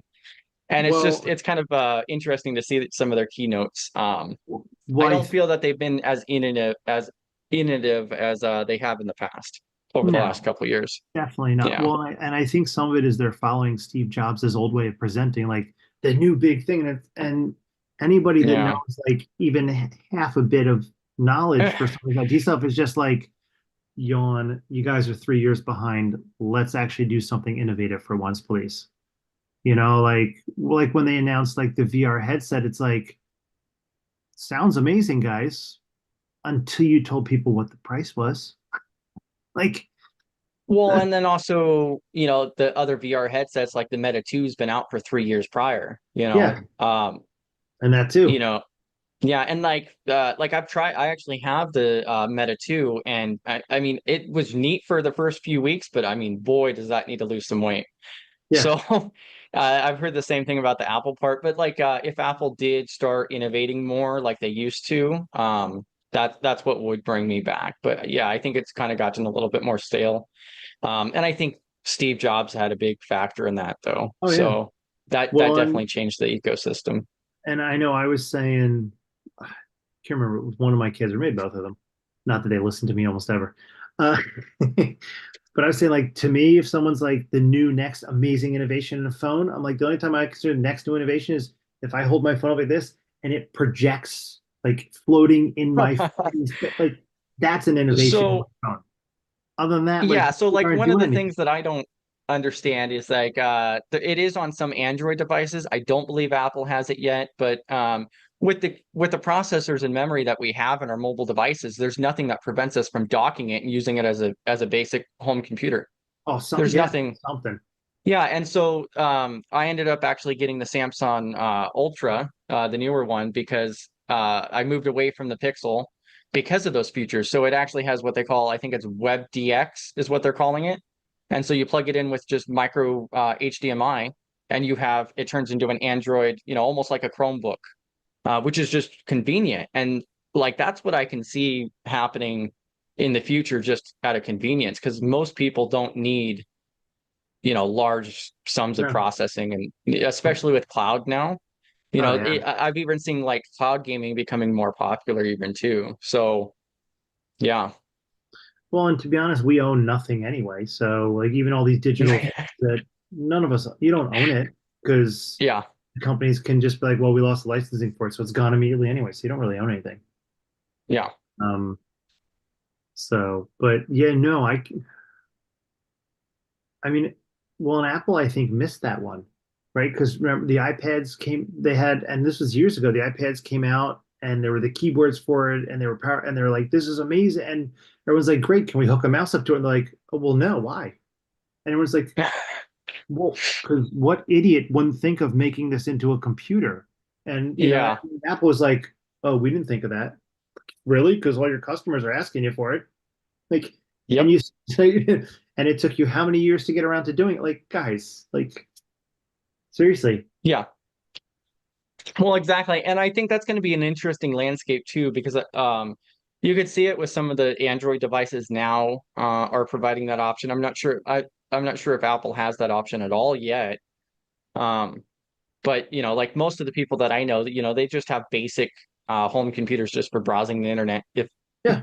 and That's it. Even the workstations that are out there nowadays, they're not really that powerful. So, if a company already has to supply a cell phone, I could see that becoming something like Alright. that. Especially like for like field technicians and things like that. Now they're using tablets. In the future, they might just, like the car connects systems or something. Oh yeah. And Well, that's and also depending on what interesting you, from a GRC standpoint too, because I think that would be kind of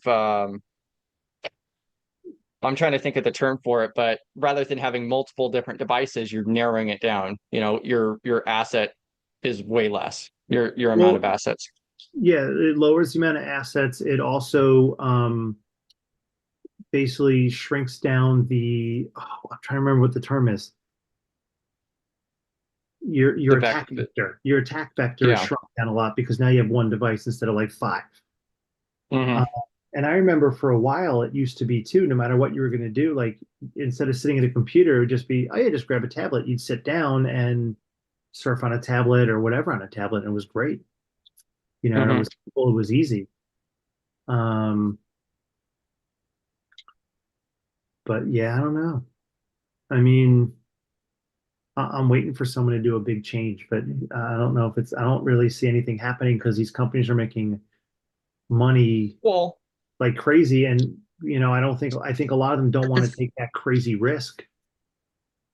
yeah, I think it's the crazy risk part, but then also, I don't know if you've looked at heard of like the whole thing around light bulbs for an example, but if you look at the like marketplace and everything, like touch screens, the devices haven't really changed too much. It's all been software upgrades for Yeah. the most part. Oh, You yeah. know, and so like it's even when you look at Android, like I had mentioned about Apple, but it's the same thing with Android, is it's all on the software side that's really been upgraded. The hardware hasn't really changed that much. Like sure, you get better processors, more memory, things like that, better cameras, but nothing innovative, nothing new, nothing, um, breaking edge, bleeding edge. Um, I mean, what I'm waiting for is that narrow link. That's what I'm waiting for. I think that's the next thing. I'm still waiting for what I would consider real wireless charging. I do not consider wireless charging when I put it on a device that it has to touch. I get that I don't have to plug it in, and yes, that's wireless charging. But I'm sorry, I want to be able Yeah, to be like sitting in my living room using my Tesla. phone and having it stay topped up. Like that is wireless charging. Yeah, well, and I've heard about that before too, because then also in theory, then you could even have it to where you would have like a battery-less wireless device. Yes, there's actually a company I follow that I really love called Energis. Uh-huh. Um, Energous. They're awesome. Mhm. Follow them on LinkedIn. I've talked them up before. I love them, and they're actually really big in the IoT world at the moment when it comes to like manufacturing and stuff to be able to track stuff because they can actually wirelessly keep everything powered. So you don't have batteries now in these tracking and stuff, and they're amazing. And I remember years and years ago they were actually showing stuff for phones too. And I was like, I'm ready to test it. Get me a case that I can hook up to my iPhone. Like That's I'd love right. to test it. Like give me one. Like I'll happily. Yeah, yeah, I'll be your demo. And when Apple was talking about wireless charging, I'm like, oh please, please, somebody tell me they're going to go with this option.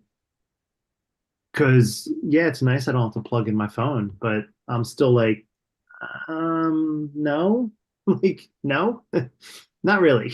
I don't know. So, Yeah, no, I understand.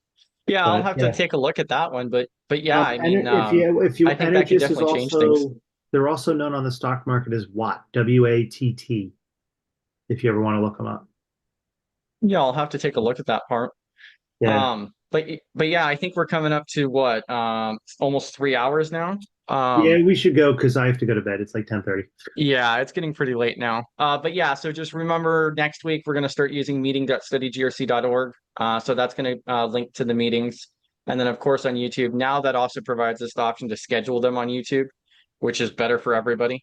Oh, that's nice. Um, Yep. And so next week on the 10th. And thank you to everybody who joined.